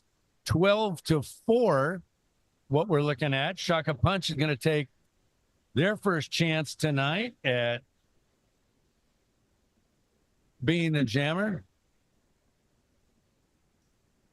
So some jockeying for position, and Chakra Punch met and blasting through for the Supernovas. Number 610, Killer V. With lead jammer. They are the lead jammer. And Trying to take the out. trying to take the outside, but that was Sasha Thrash, our announcer for the first game, pumping her out. Meanwhile, Chakra Punch is just completely bottled up, trying to pass the panty. Here we have danger. And trying to look for danger, and They were scrubbing the speed of the There- jammer. Now they're on the danger second has it, but already picked up by the defense. Meanwhile, Killer V coming around for a scoring opportunity, knocked out on the outside. Got to go back. Nice. What I really like about the Rollers, they have a lot of experience and they cover a lot of ground. So when we're having the front pack move forward, and we don't break the pack because they will stagger themselves on those lines that we have. And it makes it so that the refs are happy with what we're doing. There you go. 19-4, though. A 7-0 run on that last jam. Mad Plow disease. Mad Plow pushing forward, but jammed up already. Meanwhile, breaking loose. Rex. And those glasses. Rex coming around. Mad Plow still fighting. Mad Plow is going to break loose. So finally, and working hard to catch up with the pack. Rex with some good footwork and then bounced out. Oh, my, Destroyer. Man, now that was some hitting. Destroyer with the hit. We've got 2 in the penalty box, but we've still got jammers and we've got even numbers. 24:58 to go here in half number 1, just getting started, but Humboldt digging themselves a hole. 23-4 and breaking loose. Number 86, Zotrope. And coming up for the score, clothesline, and then getting away, hammering, running into stranger danger and breaking loose. Zotrope scoring. For the 3rd time tonight, we've already seen Humboldt pass the panty. Zotrope at turn number 2, racking up the points into the outside, calling off the jam.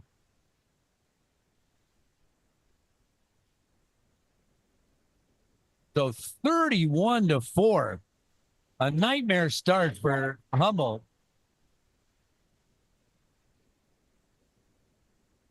You're really good at this. Have you been watching Derby? It shows. Well, I've done, thank you. I've done some of these games. I can't really say on air how I got. Anyway, breaking loose here on the lead for the Supernovas is Marinator. Marinator coming around, finally pushing forward. We got Marty with the star. Finally, once again, the panty pass. I've seen more panty passes in this game than I did all last season. And Maud behavior has it, but the jam's going to be called off. So, timeout Humboldt. They got to go ahead and take stock of what's going on here. 35-4. Passing the panty. Yeah, let's talk about that. Let's talk about passing the panty. Is it a desperate move?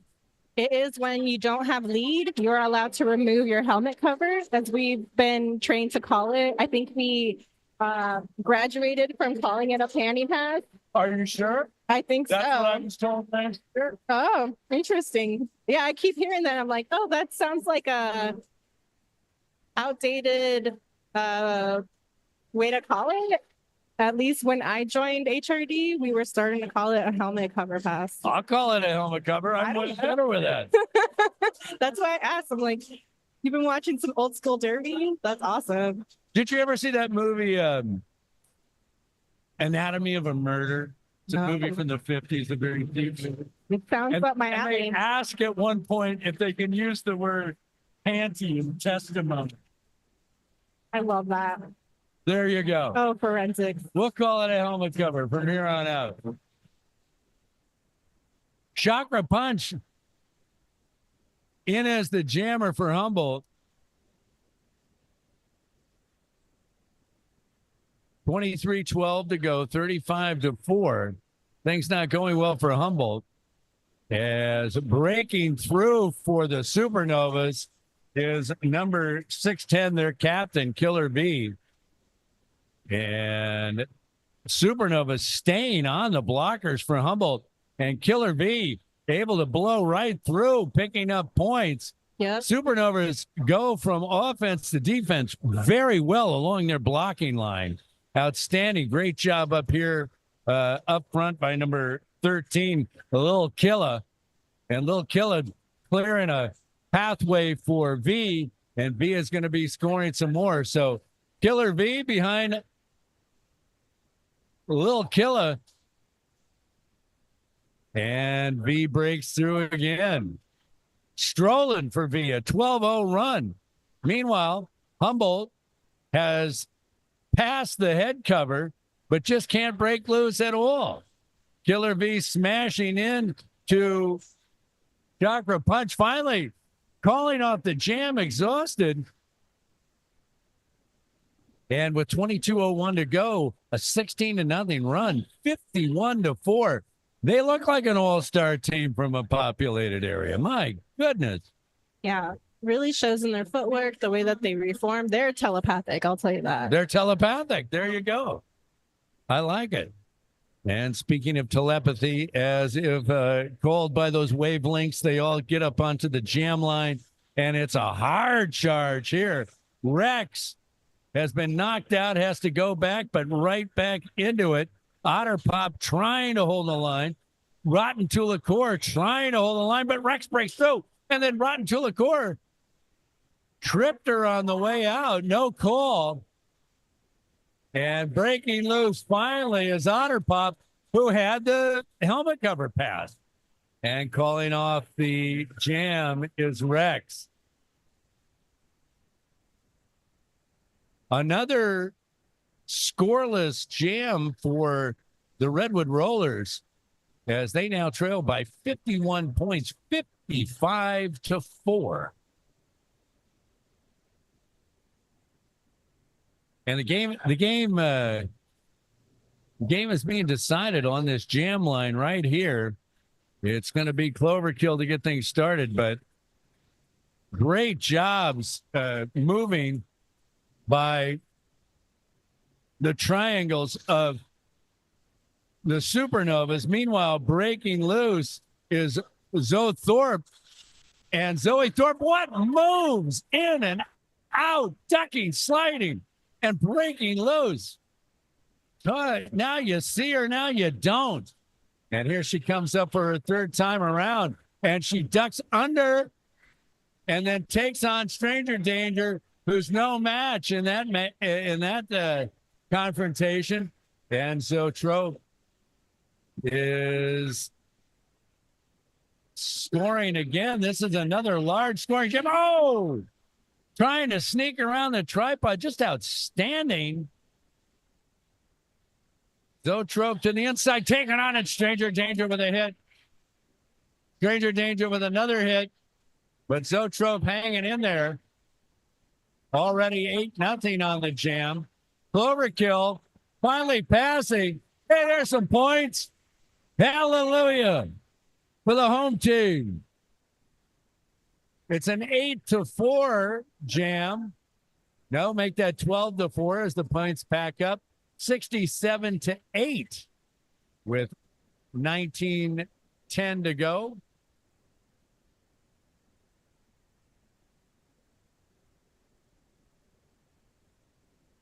What do you do when it's like this, when the other team is just on a roll? How do you stop that? We go back to basics. Containment, sitting, making sure our wheels are gaining traction so we don't just get pushed forward immediately. I mean, we sigh a lot. So good job by the Humboldt defense here, but still the Supernovas with the push, but a great job by Humboldt here. Their best defensive night, breaking through. Carl Sparks, lead jammer. And finally on the jam is Marinator for the Supernovas. But before Marinator is able to catch up, Carl Sparks calls off the jam. They were really close behind, so we give credit where credit's due. They're giving them the work. Supernovas catching up. It was a jam where no points were awarded. It was really hard because I want to scream a bunch. Like, I won't. Crowd chanting for the Rollers. And all gummed up here. Haven't even reached turn one yet. It's a scrum.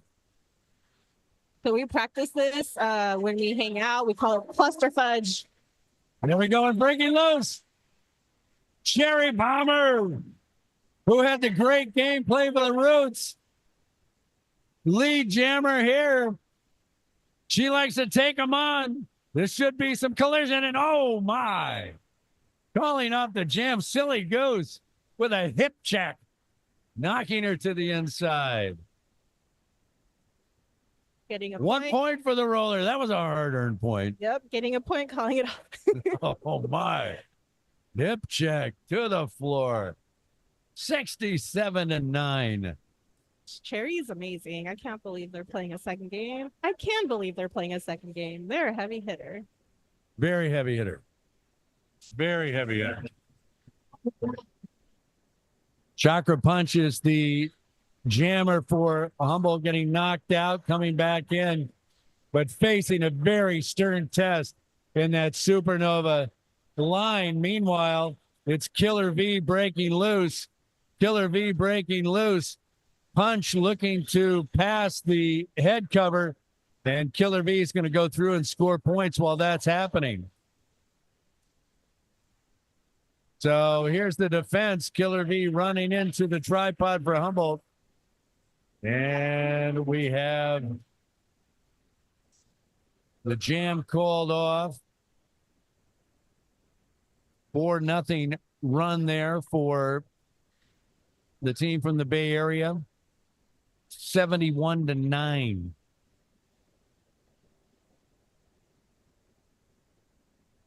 Rex is back in.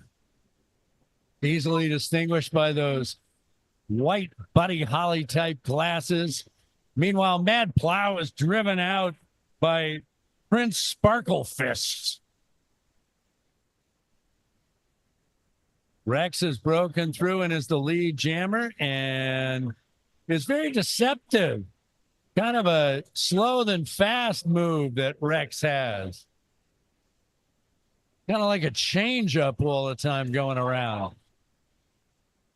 The head cover was passed to Stranger Danger. And here comes Rex along the line. Calling off the jam. Points will be awarded. Humboldt, the Redwood Rollers, will get shut out again. 7-0 on the exchange. 78-9 is the score. Cloverkill comes in as the going to be the jammer for Humboldt. I'm trying to look at some of the other players. She's going to be up against Zoe Thorpe. Tripod, here we go. And Zoe Thorpe is going to get Very nice. The brace is brought into the core. Very strong brace. Going to the in, going to the out. right to the core. Working hard with mod behavior. Right, then we do the switch. And meanwhile, Cloverkill does break loose. And there's a power jam situation. Zoe Thorpe in a box. Here comes Cloverkill clapping, calling out some sort of play, but not able to get around the defense. Now cutting to the inside and having a chance along the outside. She's passed Harley Sin and going to score some points. 4 points for Humboldt on the power jam. And now they've got a 5-on-3 advantage. But Cloverkill out pacing her blocking. They're going to call off the jam there. 13-10 to go. Humboldt, their best jam of the night, scoring 6-0 for the Supernovas. And it's 78-15 with 12:57 to go here in the first half. Carl Sparks will be the jammer for Humboldt. And a timeout. Timeout called by the Bay Area team. Why would they call timeout here? 78-15. Number of things. I've been told that the team or the bench coaches have seen things happen on the track that maybe didn't get called. Sometimes things are happening on the bench and they need a breather. Could be a number of things. Timeouts, official reviews. Yeah, it's up to the bench coach. Usually when a team is ahead, you like that clock to run, but maybe exactly what you said, the Supernovas see something that they want to change. Now, why they would want to change anything? They have a 63-point lead and have been fantastic And if this is just a traveling team, I wonder how much they play together. As I was told, this was a playoff team from last season. Here they come back onto the rink. Outstanding defense. Now, they've got one in the penalty box, so they're one down. Carl Sparks going to be the Humboldt jammer.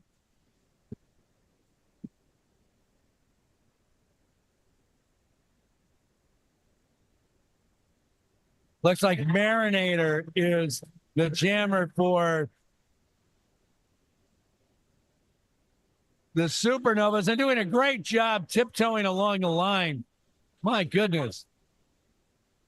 Great job escaping down here in turn one by towing that line. And now Marinator with a chance to score and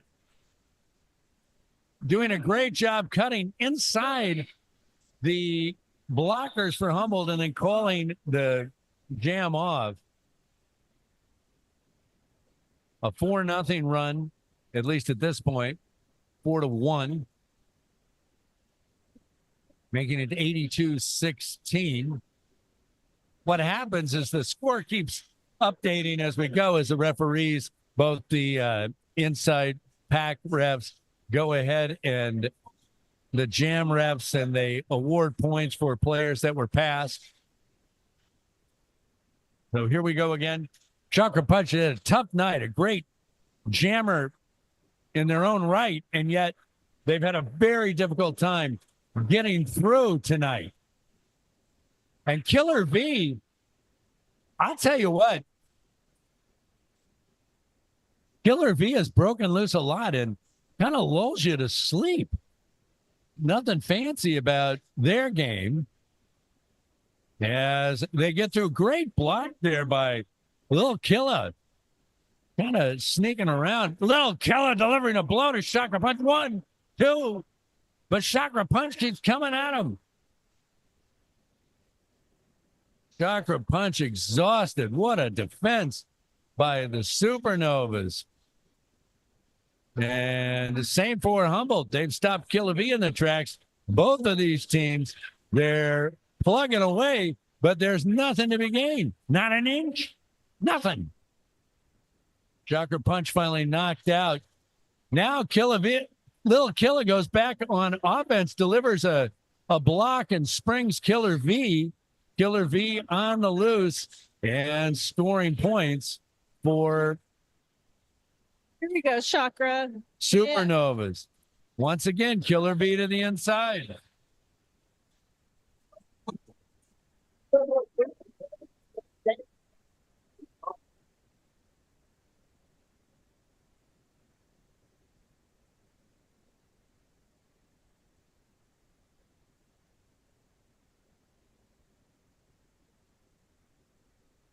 Not on. Here we go. I have sound.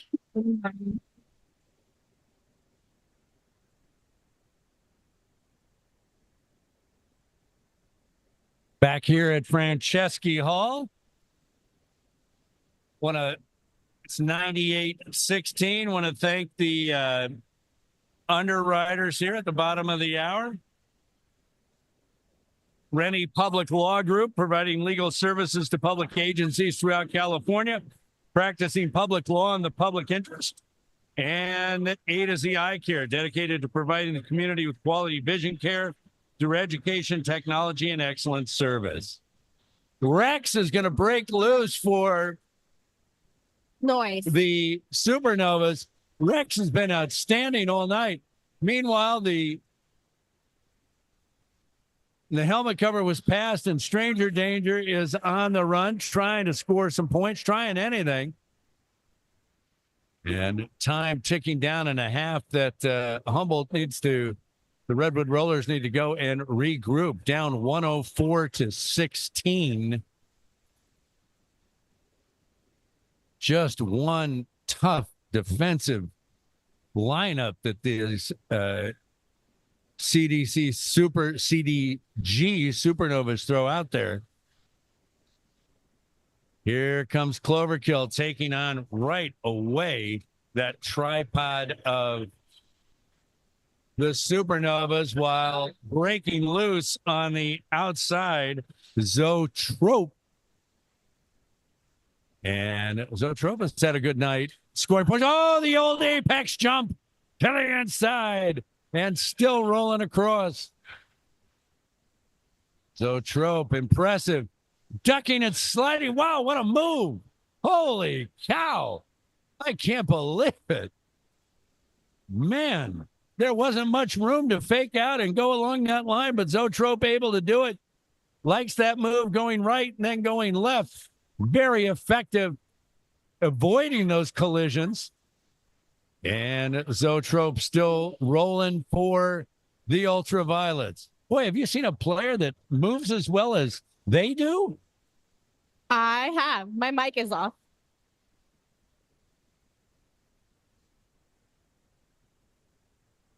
So Zoetrope still on the move going down. And on the inside, a 16-0 run at the moment. Test. All right. So here we go to the inside. And Zoetrope thrown out.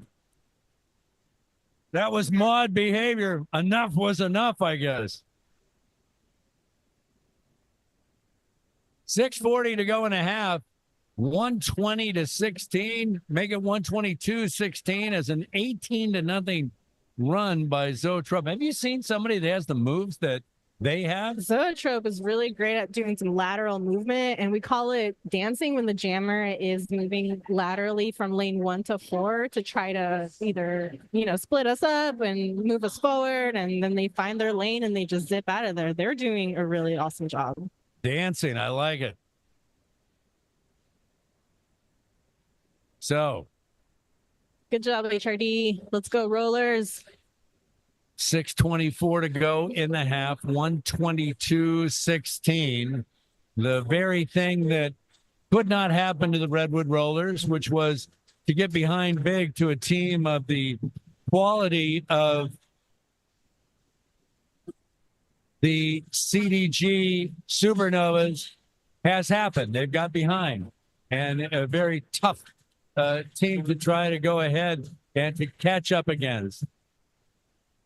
Coming off an 18-0 run, the Supernovas hold now a 122-16 lead. I guess at this point, you just try to win the jam. You just try to win that moment. Yep.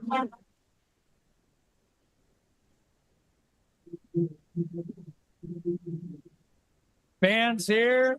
The crowd is here. Big crowd tonight on opening night. Yeah, I'm so happy to see Redwood Acres just brighten up our day. Look at everybody here, and everyone's having fun, and it's a great season opener. So thank you so much, everybody listening, everybody who's here. Thank you, Casey. There you go. We'll take it. We'll bring it back out here on a track again in a month on March 22nd, Saturday, March 22nd. So here we go, getting ready for the start. Mad Plow getting ready to be the jammer for the Rollers. Little Killers up there. Maybe we can get some apex jumps. Let's go, Plow. Well, getting past the Little Killer is the key. I mean, my goodness. They played a great game.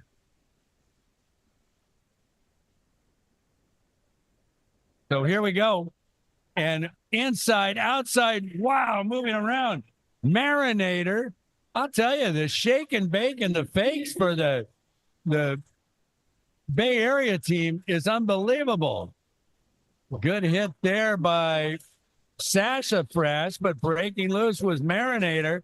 And once again in the lead jam position and scoring points are these CDC team, and then knocked out on the inside Yeah, scrubbing the speed and trying to contain. Let's go tripod. Doing a good job here down in turn one is the Humboldt defense. Meanwhile, continuing their excellent defense is the Supernovas. Stranger Danger had taken the helmet pass, and it's got to go all the way back. Pushing is Marinator, and looking like they're eventually going to go ahead and break loose on the far side. It was an excellent defensive effort by the Rollers, but an even better effort on that time by Marinator to hang with it. Marinator coming up again for possible scoring opportunities. Already ahead 8-0 on the jam and through the Humboldt defense and around for another pass. Teams lining up. Supernovas ready to block. Good blocking there. And a whistle. Play continues. It was a penalty on Humboldt, so there'll be one player down. The Rollers will. Stranger Danger trying to push through. And it's going to be Marinator, the full 2-minute jam. And what was the score on that? Another 16-0 run. My goodness. 138-16.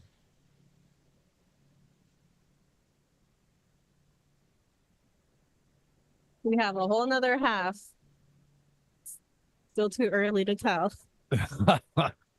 This is domination by the Supernovas, no doubt about it. Rex, who's been very good, now trying to take the straight ahead approach. Mod behavior, standing them up, and then they break away. Lead jammer Carl Sparks is also broke away. Can Carl Sparks catch? Is there going to be some jammer on jammer action? We'll see. No, Rex to the inside. Wow. That was quite a move, kind of making themselves as thin as possible, spreading their legs out and riding that inside rail and picking up 4 points and then calling off the jam. Beautiful sidewinder. That was great. Is that what it's called? The sidewinder? Yeah, you can propel yourself with that front leg. We got to like that. We've seen some great moves. Apex jumps, sidewinders, and then, you know, here we go right here. Now, here is the player, Killer V, with all this exciting jamming by the Supernovas. Killer V is the most boring of all and is scoring all these points. And we got Cherry Bomber pushing.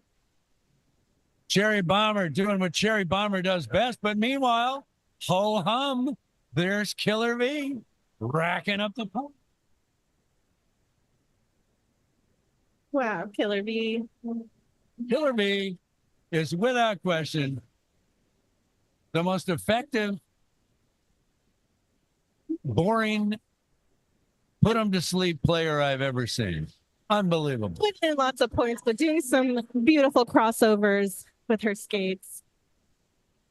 Well, got to have some. I mean, I watch all these other jammers with all these incredible styles, and Killer V just skates around like it's Sunday in the park. Not a care in the world. Letting that clock run, hands on her knees as she comes up for another pass. Knocked out and going to call up the jam. They were just done with it. 132 and counting. This half can't end fast enough for the Redwood Rollers. Another 16-0 run. 17-0, make it 159-16.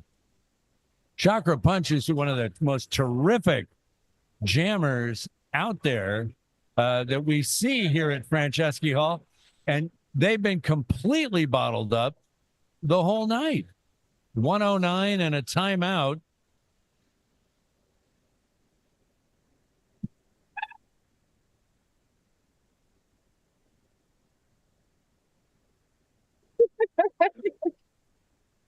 Very difficult, down 143 points.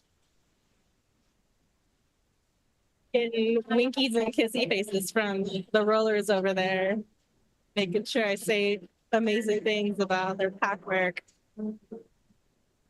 Well, I mean, the Bay Area team feeling it, dancing on the line to the music. I love to see the visiting teams having fun. It just makes all of our hard work feel like it's coming through. We really do want to put like a high production show for everybody. Well, it'll be a big second half for Humboldt, and I don't mean a big second half like they're going to go ahead and erase a 143-point margin, but they got to play for their self-respect in the second half.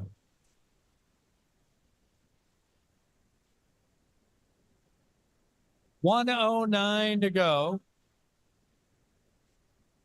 It looks like Zoetrope is going to be up for the Bay Area team. Remember, the Bay Area team, 4 separate leagues in the Bay Area. Players from those 4 leagues try out for this team. So a highly populated area with an all-star type team. And they are really taking it to the Redwood Rollers at the moment. Got the Dirty Derby blowhards, bringing it hard. The Derby band is, it's amazing to try to call a game when, the band's right behind you and they're, 25 or 6-4 and you're trying to think. And it's unbelievable. All part of Franceschi Hall. 160-16. And there's Zoetrope. Making the lanes. Otter Pop doing a great job holding them up right now, but they slip away from Rotten to Liqueur. And Zoetrope is the lead jammer. Meanwhile, Chakra Punch. I don't know if Chakra Punch has scored a point in the first half. Zoetrope making a miss. Little of this, little of that, but able to really get around the Redwood Roller blockers. Pushing forward and now out.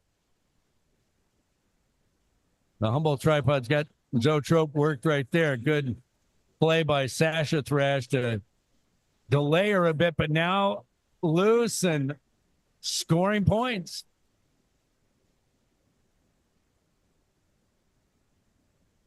Chakra Punch looking to maybe pass the head cover. And Zoetrope scores some more.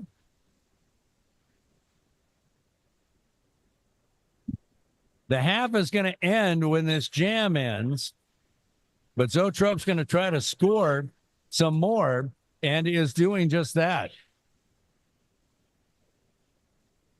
Zoetrope on the outside. The half will end when this jam ends, and it's going to be a rough look for these Redwood Rollers. Zoetrope already on a 12-0 run to end the half. 18. Oh, my goodness. A duck and slide by Zoetrope to get 4 more points. This is a 16-0 run at the moment. Finally taken to the outside. Rotten to Liqueur is going to make sure that that's the case. That's the intermission. It is 175-16. That's the score at halftime. The CDG Supernovas from the Bay Area. Wait, more points added on. 179-16 at the half. Latina, yikes. I'm seeing it too. You know what? Humboldt Roller Derby, the Rollers are playing clean. They're playing elegant. They're putting on a great game, and they're not making it easy, but we do have an all-star team. You do have an all-star team, and that is the issue. Well, we're going to send it back to the station. It's KCZ.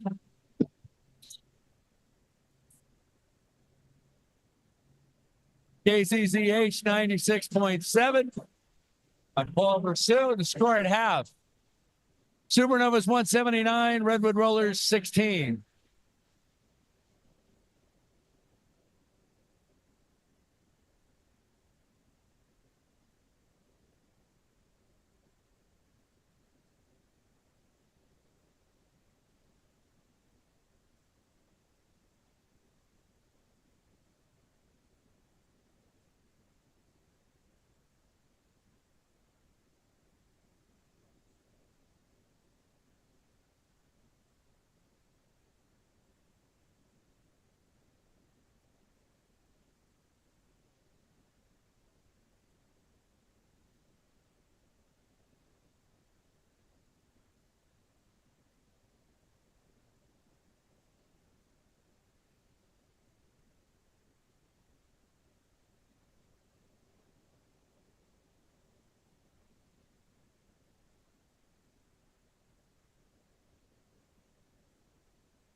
Welcome back to KZZH's broadcast of the Humboldt Roller Derby. We saw a doubleheader action tonight, as we do on these Saturday nights from Franceschi Hall. Rootforce, the Humboldt B team, won their first game against NorCal Roller Derby 200-100. But the home team hasn't had much to shout about here in game two. As an all-star team from the Bay Area, the CDG Supernovas have come up and really had one of the great displays of roller derby I have ever seen. Going ahead and besting the Redwood Rollers 179-16 in the first half. Latina, you're with me here for the broadcast. What did you think of their performance in the first half? CDG? Yeah. All right. CDG is doing a lot of great pack work, and that's why we can't get our jammer out. So our jammer has to push and push and push against all these lines. It's 10 feet, 20 feet, 30 feet, and then getting sent out of bounds and then having to restart in the back. Like, they're really playing strategic. They're playing clean, and they're just, getting us back to basics. So we're getting ready for the second half. Now, everybody that's ever played a sport has suffered through a bad half, a bad quarter, a bad period, a bad inning. It's happened. You just got to try to go out and win the next one. And so let's see how Humboldt goes ahead. The Redwood Rollers approach half number two, going in down 163 points at the half. I've watched sports my whole life. I've never rooted for a team that's been down 163 at the half. I'm a Derby diehard. You are a Derby diehard. You're a player. Hey, you're listening to KZZH Radio 96.7 Eureka, community radio from Access Humboldt. And the broadcast is underwritten by the Speakeasy Bar, New Orleans-inspired built custom bar. Seasonal craft cocktails, local fresh ingredients, live jazz and blues music, and more. Located at 411 Opera Alley. Well, Latina, I think this has got to be better. I think maybe during the break, the bench coach had a lot to say. Well, you think it's going to be better, but my goodness. Rex comes out and fakes left, goes right, dances along the line, and now is the lead jammer. Rex doing their job. Pushed out is Mad Plow, trying to get a lead jammer out for Humboldt. Has not worked. Rolling along the body, finally knocking over Maud Behavior. And out in front to score points. And now it looks as if take some time off the clock. The jammers for the Supernovas are going to approach this at a little slower pace. And calling off the jam is Rex. Good job by Maud Behavior as Rex came up for a second pass. Maud Behavior, some good defense to push them out. Well, I mean, they ended the half on a 19-0 run. That was just a 7-0. Does that mean improvement? 186-16. You know what you need to do with the tape of this one? Mm-hmm. Just throw it away. Don't watch it. We might. No, don't watch it. We're going to learn so much. We're going to keep talking about this game, actually, for weeks to come. Actually. Oh. That's what's going to happen. Breaking loose is Zoetrope, who's been, without question, one of the finest shake and bake deceptive jammers I've ever seen. Breaking through the line and now cutting through. Great job identifying the lanes.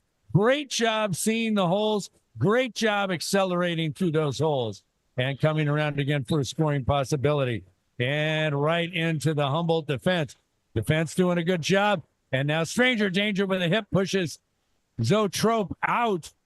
Zoetrope is going to bust through, though. Meanwhile, the Humboldt jammer, nowhere in sight as though Trope is loose.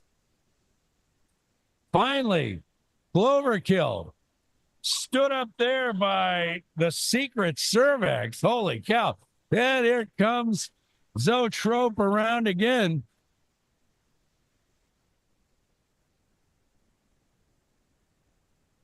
Zoetrope cutting to the inside.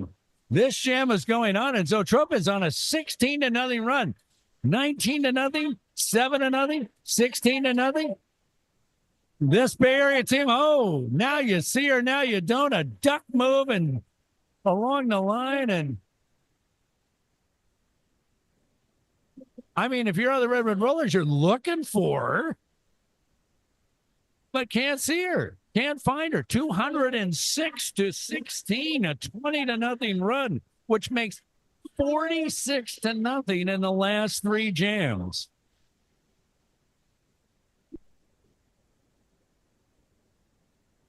$26.46 to go.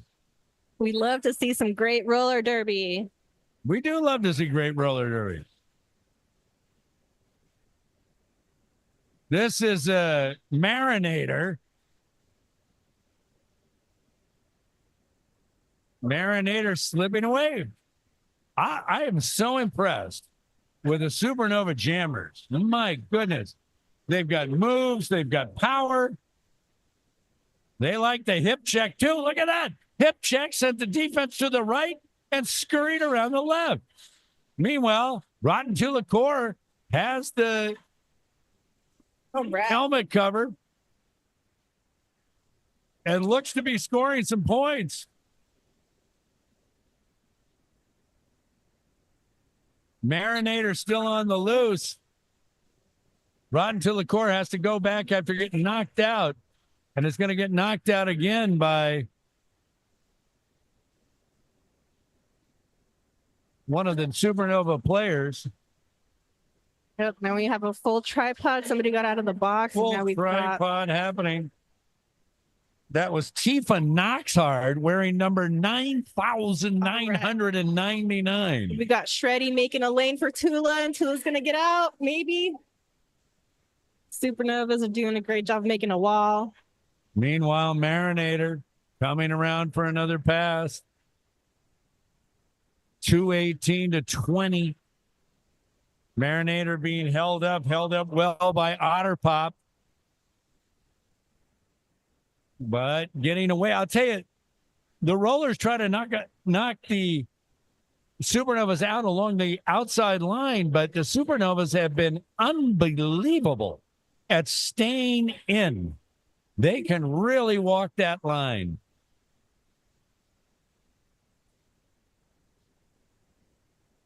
There you go. A 20-4 run to make it 226-24. So tell me, are you serious?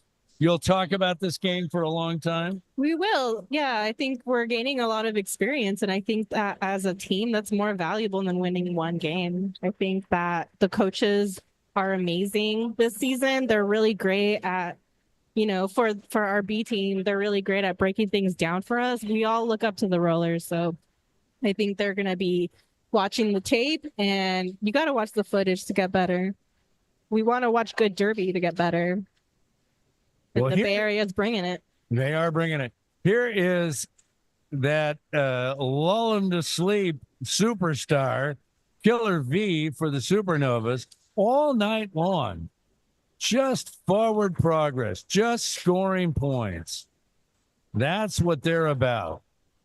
Taking on, here they're down in turn one, taking on the tripod of Humboldt. Meanwhile, Chakra Punches had to pass the head cover again, and Stranger Danger being held up.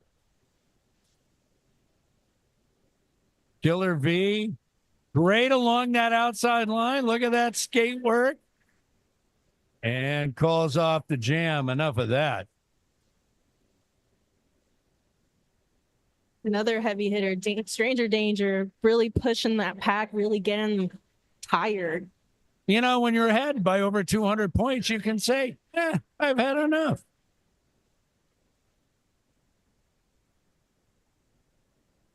So 22 minutes to go, a little over. Rex is in there and Cherry Bomber. I want to see Cherry Bomber go full tilt here. That's what I like to see. Look at that. Cherry Bomber pushing and pushing. And meanwhile, Rex is the one that breaks through and becomes the lead jammer. Cherry Bomber breaks loose too, but then knocked to the floor by the secret cervix. All kinds of hard hitting here. Rex was dropped. Otter Pop able to slip away. Rex able to slip away from Otter Pop. Now there's a power jam, just what you don't need. As the barrier. Look at that move by Rex. Drop underneath and now calls off the jam as they go to the floor. Now tell me the truth. How sore are you going to be tomorrow? Definitely 75%, if not 110%. It will depend. So anywhere from 110% sore to 75% sore? Mm-hmm. My goodness.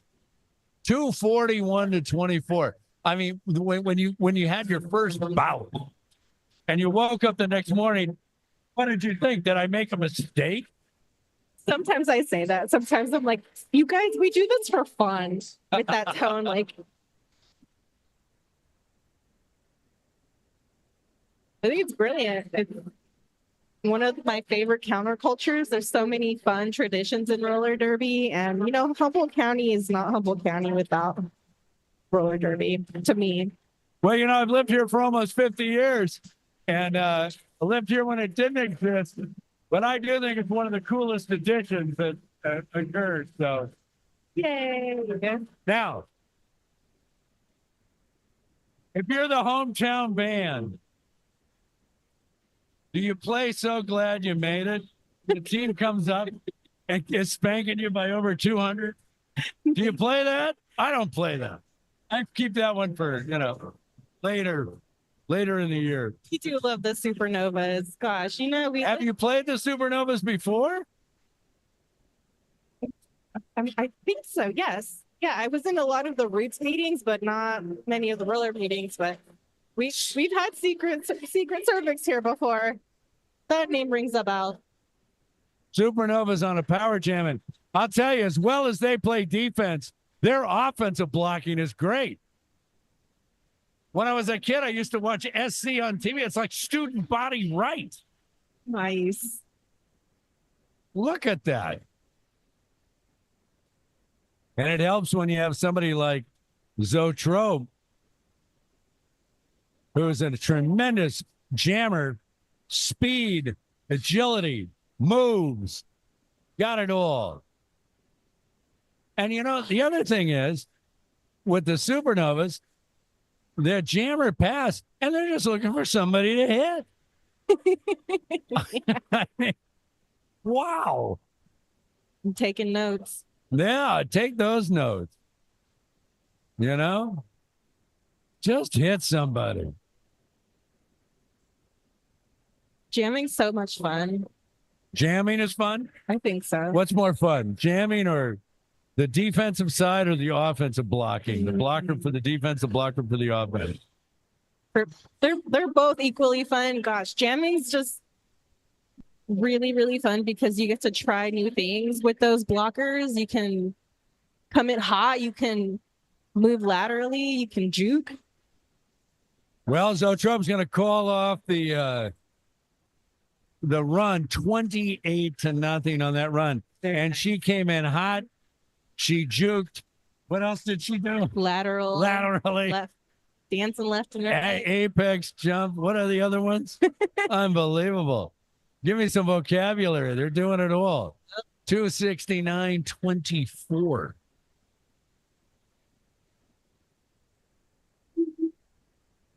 Back on the jam. What's the most points you've ever seen scored in a roller derby bout?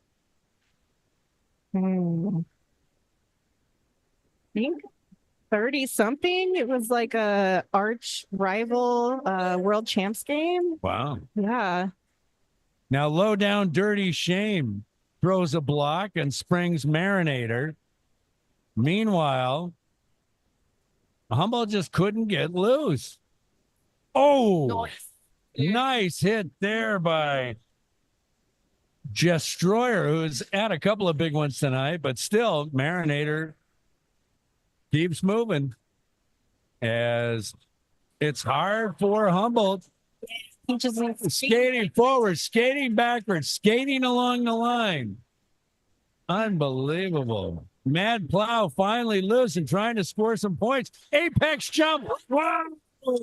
All the way around. Finally, a Humboldt highlight. Following Otter Pop. Let's see if the blocking will get set up. And Mad Plow driven out. Meanwhile, Marinator coming around with much excitement as Mad Plow gave us. It's still a 16-4 run for the Bay Area, and they're going to do more. Winds up being a 20-4 run, 289 to 28 to 30. Excuse me. You don't want to be down by a multiple of 10. This is KCZH Radio 96.7, Eureka, California. And we're here at Franceschi Hall. We've got 17:33 to go. Meanwhile, it's not that I wasn't looking. It's that I don't even notice. But Killer V gets through every time. Nothing stops this person. It's as if she's wearing the invisibility cloak or something. How does she get out every time? making great legal contact and then just taking the inside. I can't believe it. I swear to you, Latina, this person is going to visit us in our dreams tonight. Killer V can get through anything. Skating circles in my He's mind. a shapeshifter. She's like one of the magnificent, well, no, what, the Fabulous Four? What was the one that could go through stuff? And there she is. They're going to call out the jam. She's had enough. 301 to 30. What a wonderful human. My goodness. Killer V? Killer V, yes. She's living something right. There's, you know what I'm talking about? Her karma's so good. They don't even know. They can't even touch her. You know, rarely have I gone to a game where my team's down by a multiple of 10. I mean, they look kind of similar. 301, 3-0. I don't know. Maybe if we can get them to scooch that zero over. Meanwhile, here's Rex. Oh, wow. Rotten to the core. Looked like she was going to drive her out. But I think they did. they did. But the bottom line is that Rex might have thrown an elbow there and gets penalized, which means that Stranger Danger gets out of the penalty box. There's a power jam at the moment for the Bay Area. But now it's Stranger Danger pushing, and being driven out. Here comes Rex. Humboldt better pay attention. Rex is out of the box. And that out of the box, and even a worse situation, power jam. So only the Supernovas can score, as if that's not news. Oh, hard hitting Otter Pop and Rex down to the floor. So now with Rex going to the box, that means Stranger Danger can come back out. You got to have a jammer. And Stranger Danger takes a hit and breaks loose. There you go. Rack them up 4 points. Stranger Danger calling out the offensive formation, but it's going to be sent out of bounds there by Harley Sin.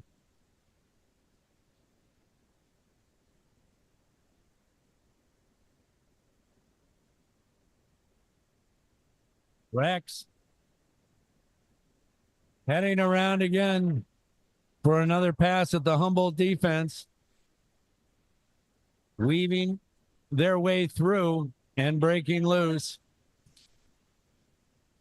Meanwhile, Stranger did that. Fans, let's go Rollers. I like it with 13:58 to go.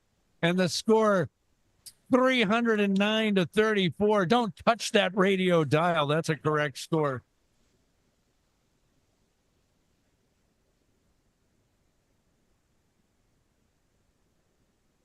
Carl Sparks comes out for the Rollers. Got to be good for the Rollers to hear their fans still in the game. Yeah. They came for a show. There's a show. There is a show. And here's Zotrope, who has been a show all night. A show unto themselves. The head cover was passed. And Sugar Rush is going to be wearing the cover.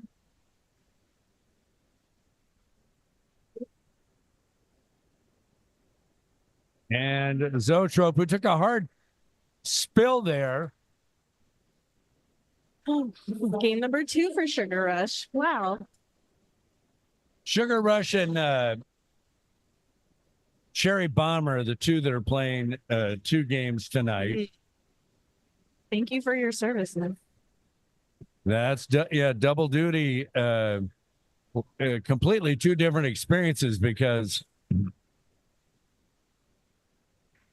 these the Bay Area team here, as far as strength of the defense, the quickness in which their team shows, and the hitting, completely different experience.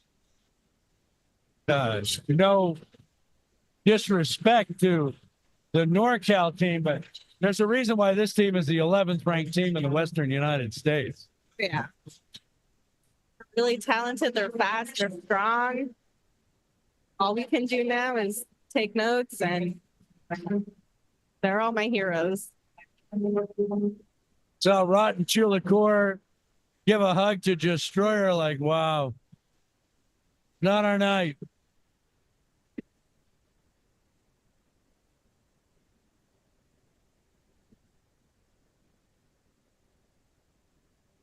They have just focused on Chakra Punch. Man, oh man, Chakra Punch has had one of the most difficult nights they've ever had. This reminds me of the Bakersfield, although Bakersfield was this good defensively, but they were not this good offensively. This is the best offensive team I've seen.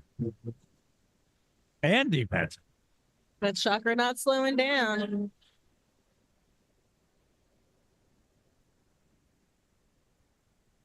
Well, Chakra giving her all. Meanwhile, for the first time tonight, Killer V is wrapped up. I think Killer V is just tired. Pushing and now through. Killer V is the lead. Hands on the knees, though. 0-0 Vix is Slowly going around. in the front, and then in the back, she's doing all the jobs. Taking time off that clock. The head covers pass to Otter Pop. Killer V calling their blockers back. Meanwhile, Otter Pop looks like they're going to take the lead, Jammer. Pushing and then knocked out. Knocked out by Tifa Knoxhard.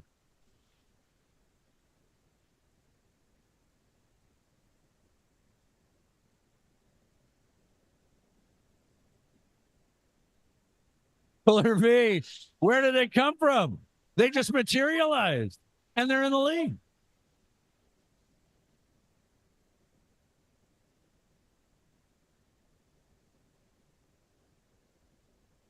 So the jam is called off. And believe it or not, that was a standoff there, a 4-4 jam, 317 to 39.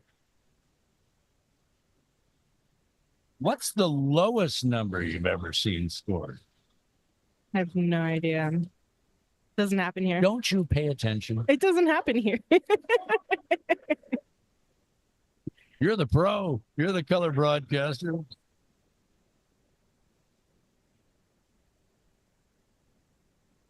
Cherry Bomber, with that enthusiasm that Cherry Bomber brings, trying to break through. Meanwhile, Marinator taking the lead jammer for the Bay Area. Oh, meeting a tripod head on.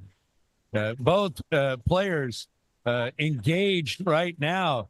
And Lil Killa, number 13, what a bout they have had. Unbelievable.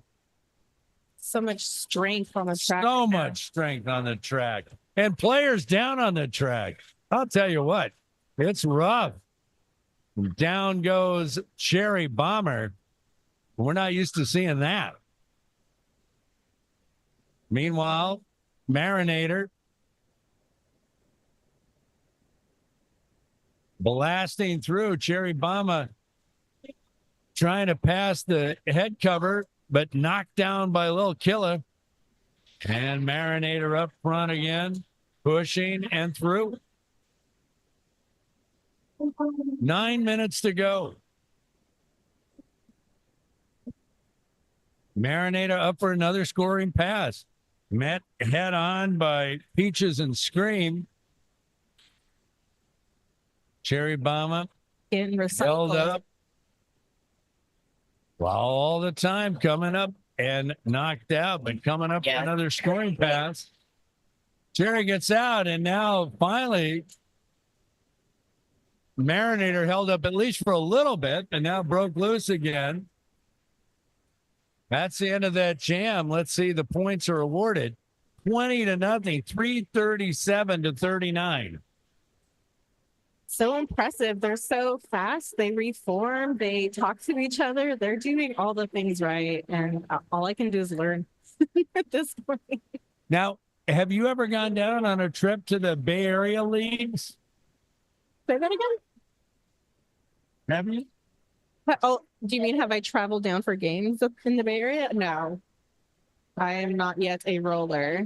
We recently went to the Tomato Jam, which was a tournament with Carquinez Roller Derby, and that was a for fun tournament that they put on. They did a really great job. It was out in the North Bay area, which was in Vallejo. There you go. Yeah.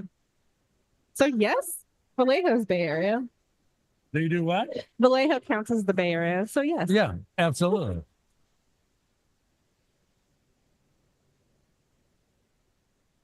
Vallejo definitely counts as a Bay Area. Where are the road trips that Humboldt's taking this year? That I'm not entirely sure on. I don't know. They just throw you in the car and you just wind up wherever? I just say yes, let's go. Let's go. Keep my bag ready. Get those skates on and get out there. Rex, the spin moves and the ability to walk the line for the Supernovas has just been incredible. I will skate wherever they want me to skate. There you go. Rex with the Buddy Holly glasses smashing into the corner.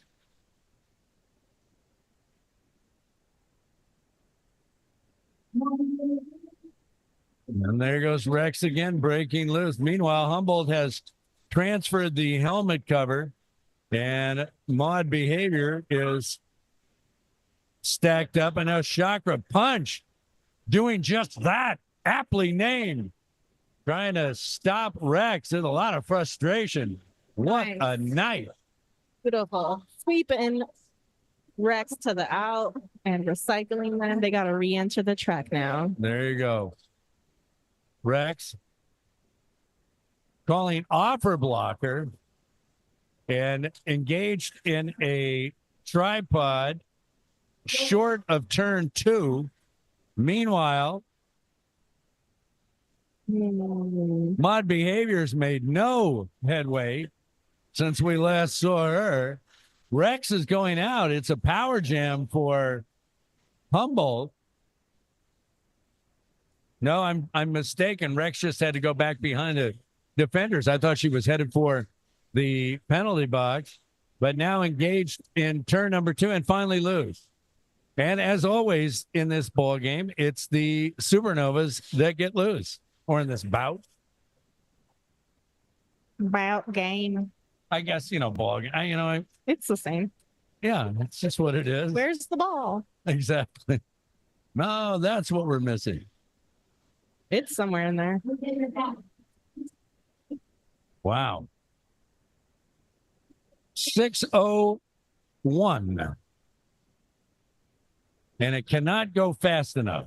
I'm also really loving how the Supernovas set up on the jam line, and they are strategic, and I think it's worth their while because now their jammer's out. They are incredible at getting their jammers loose, which is exactly what Zoe Thorpe is doing right now. And one thing I think about their jammers, they really engage and roll. And my goodness, the skating is unbelievable. Here comes Cloverkill. But Zoetrope called off the jam.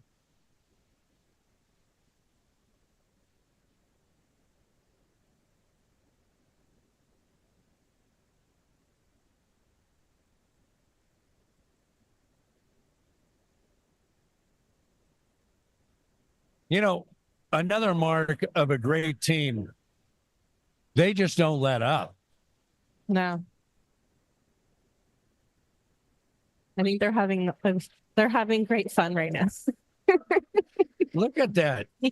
They sprang Silly Goose, who's come in the game as a jammer, their first time jamming tonight. Yep. And they break away immediately to the lead jam and are knocked out by Otter Pop and then cut back in. And they're the lead jammer.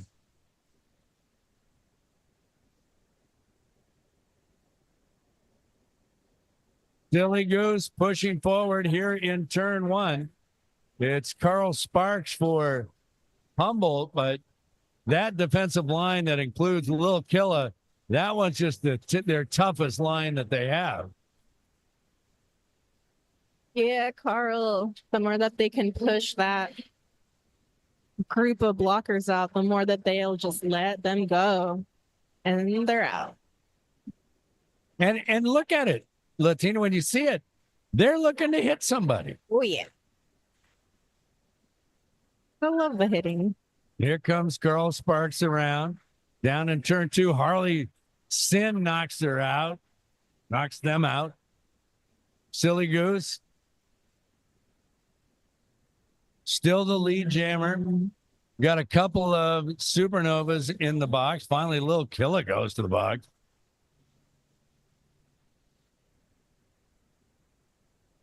Silly Goose engaging on the far side. Carl Sparks as well in the far straightaway. Carl Sparks trying to get some sort of head of steam going up, but Harley Sin's played a good bout. We got our front pack really containing Silly Goose. They're going nowhere. They are Doing getting a great recycled. job. Yeah. Silly Goose is going to call it off.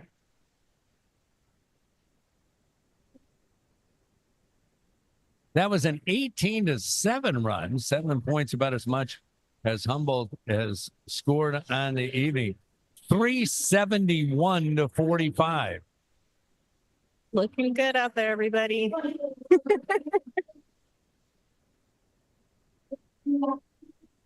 $2:29 to go.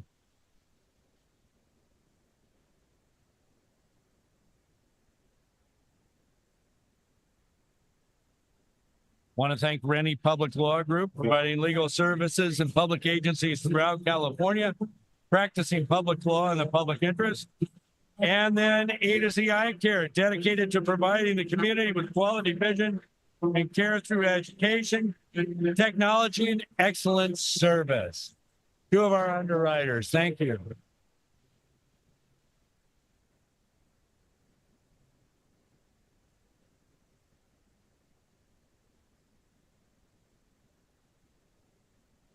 $2:29 to go And like you say, the team will be talking about it. We got a month to go before the next home bout. Yeah, looks like Supernovas have been out here before, and they played a very unforgettable game. So I will remember that we played Supernovas for this game. Well, Humboldt's still in a good mood, dancing around and having fun, but man, not their night.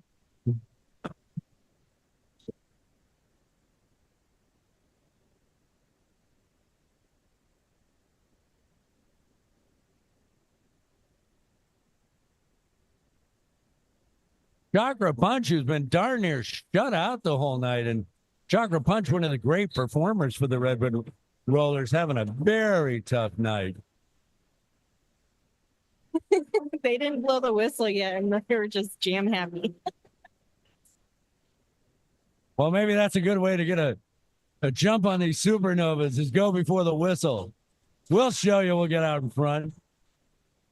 Yeah, look at this jam lineup.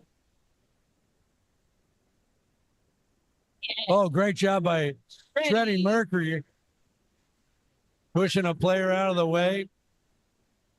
Beaches. And Chakra. Oh,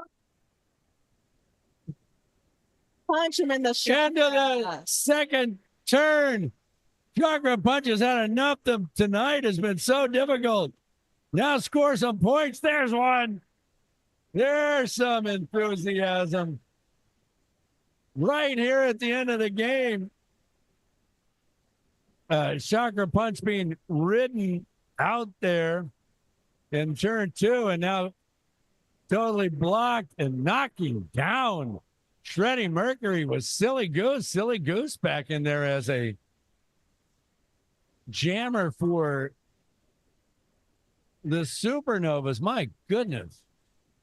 Silly Goose wasn't even a starting jammer in this game, just had an apex jump to the inside and took on a hit and still stayed in and still has passed and is still scoring points. This is a person not even a starter. They didn't put her in at the end. The jam is called off. Bloody well done. 4-4 tie on that one, at least now as they're putting the points up. We'll see if they add any more. 375 to 49. We're underneath a minute. Yes, this has been a rough night for the Redwood Rollers.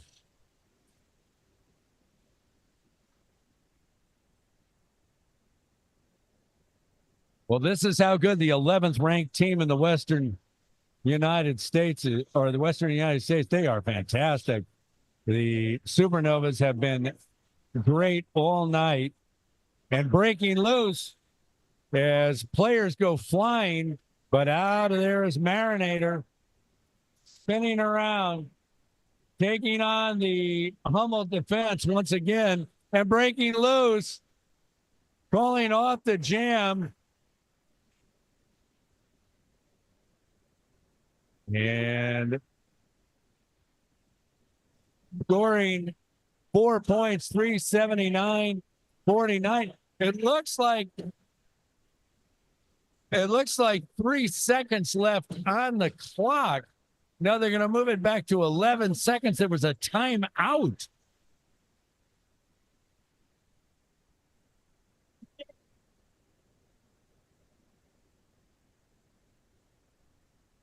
What a pleasure. Now, are they going to try to get 400? Is that the issue here?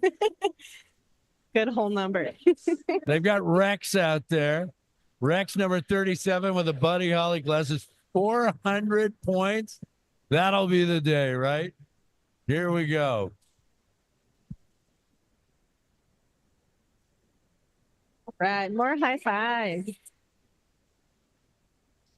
Teams congratulating each other.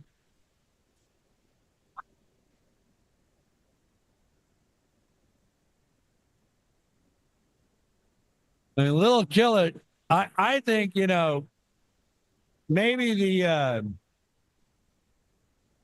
Jammers get all of the headlines, But I'll tell you, Lil Killa has played a great bout. That's who I would say has been the star of the bout. Lil Killa for the Supernova. Rex calls off the jam, and that ends the game.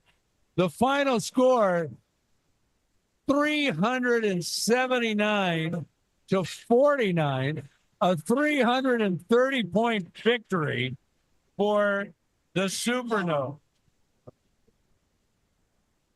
Wow. Unbelievable. So, We can't get them all, but we played a fabulous team. 379 to 49. Latina, thank you so much for being on. I had a great time. You all do a great job of helping us archive our favorite sports. So Well, you're appreciate very your time. kind. Want to thank the Speakeasy, New Orleans Style Bar in Opera Alley in Eureka. Want to thank Rennie Law Group, a public law firm handling public negotiations and municipalities and whatnot. Want to thank KZZH Radio. My executive producer is Matt Knight. Our broadcast engineer is Nate Dogg. The musical thing, Rink Rash, one of the great themes in roller derby, written, of course, by our friend Thomas Chan. Our next live broadcast of Humboldt Roller Derby will be Saturday, March 22nd at 5:45 right here on 96.7 KZZH. Streaming audio at kzzh.access Humboldt.net and streaming live video at Access YouTube page. For KZZH Community Radio and Access Humboldt, this is Paul Rousseau saying good night from Franceschi Hall. Once again, the final score, Supernovas 379, Redwood Rollers 49.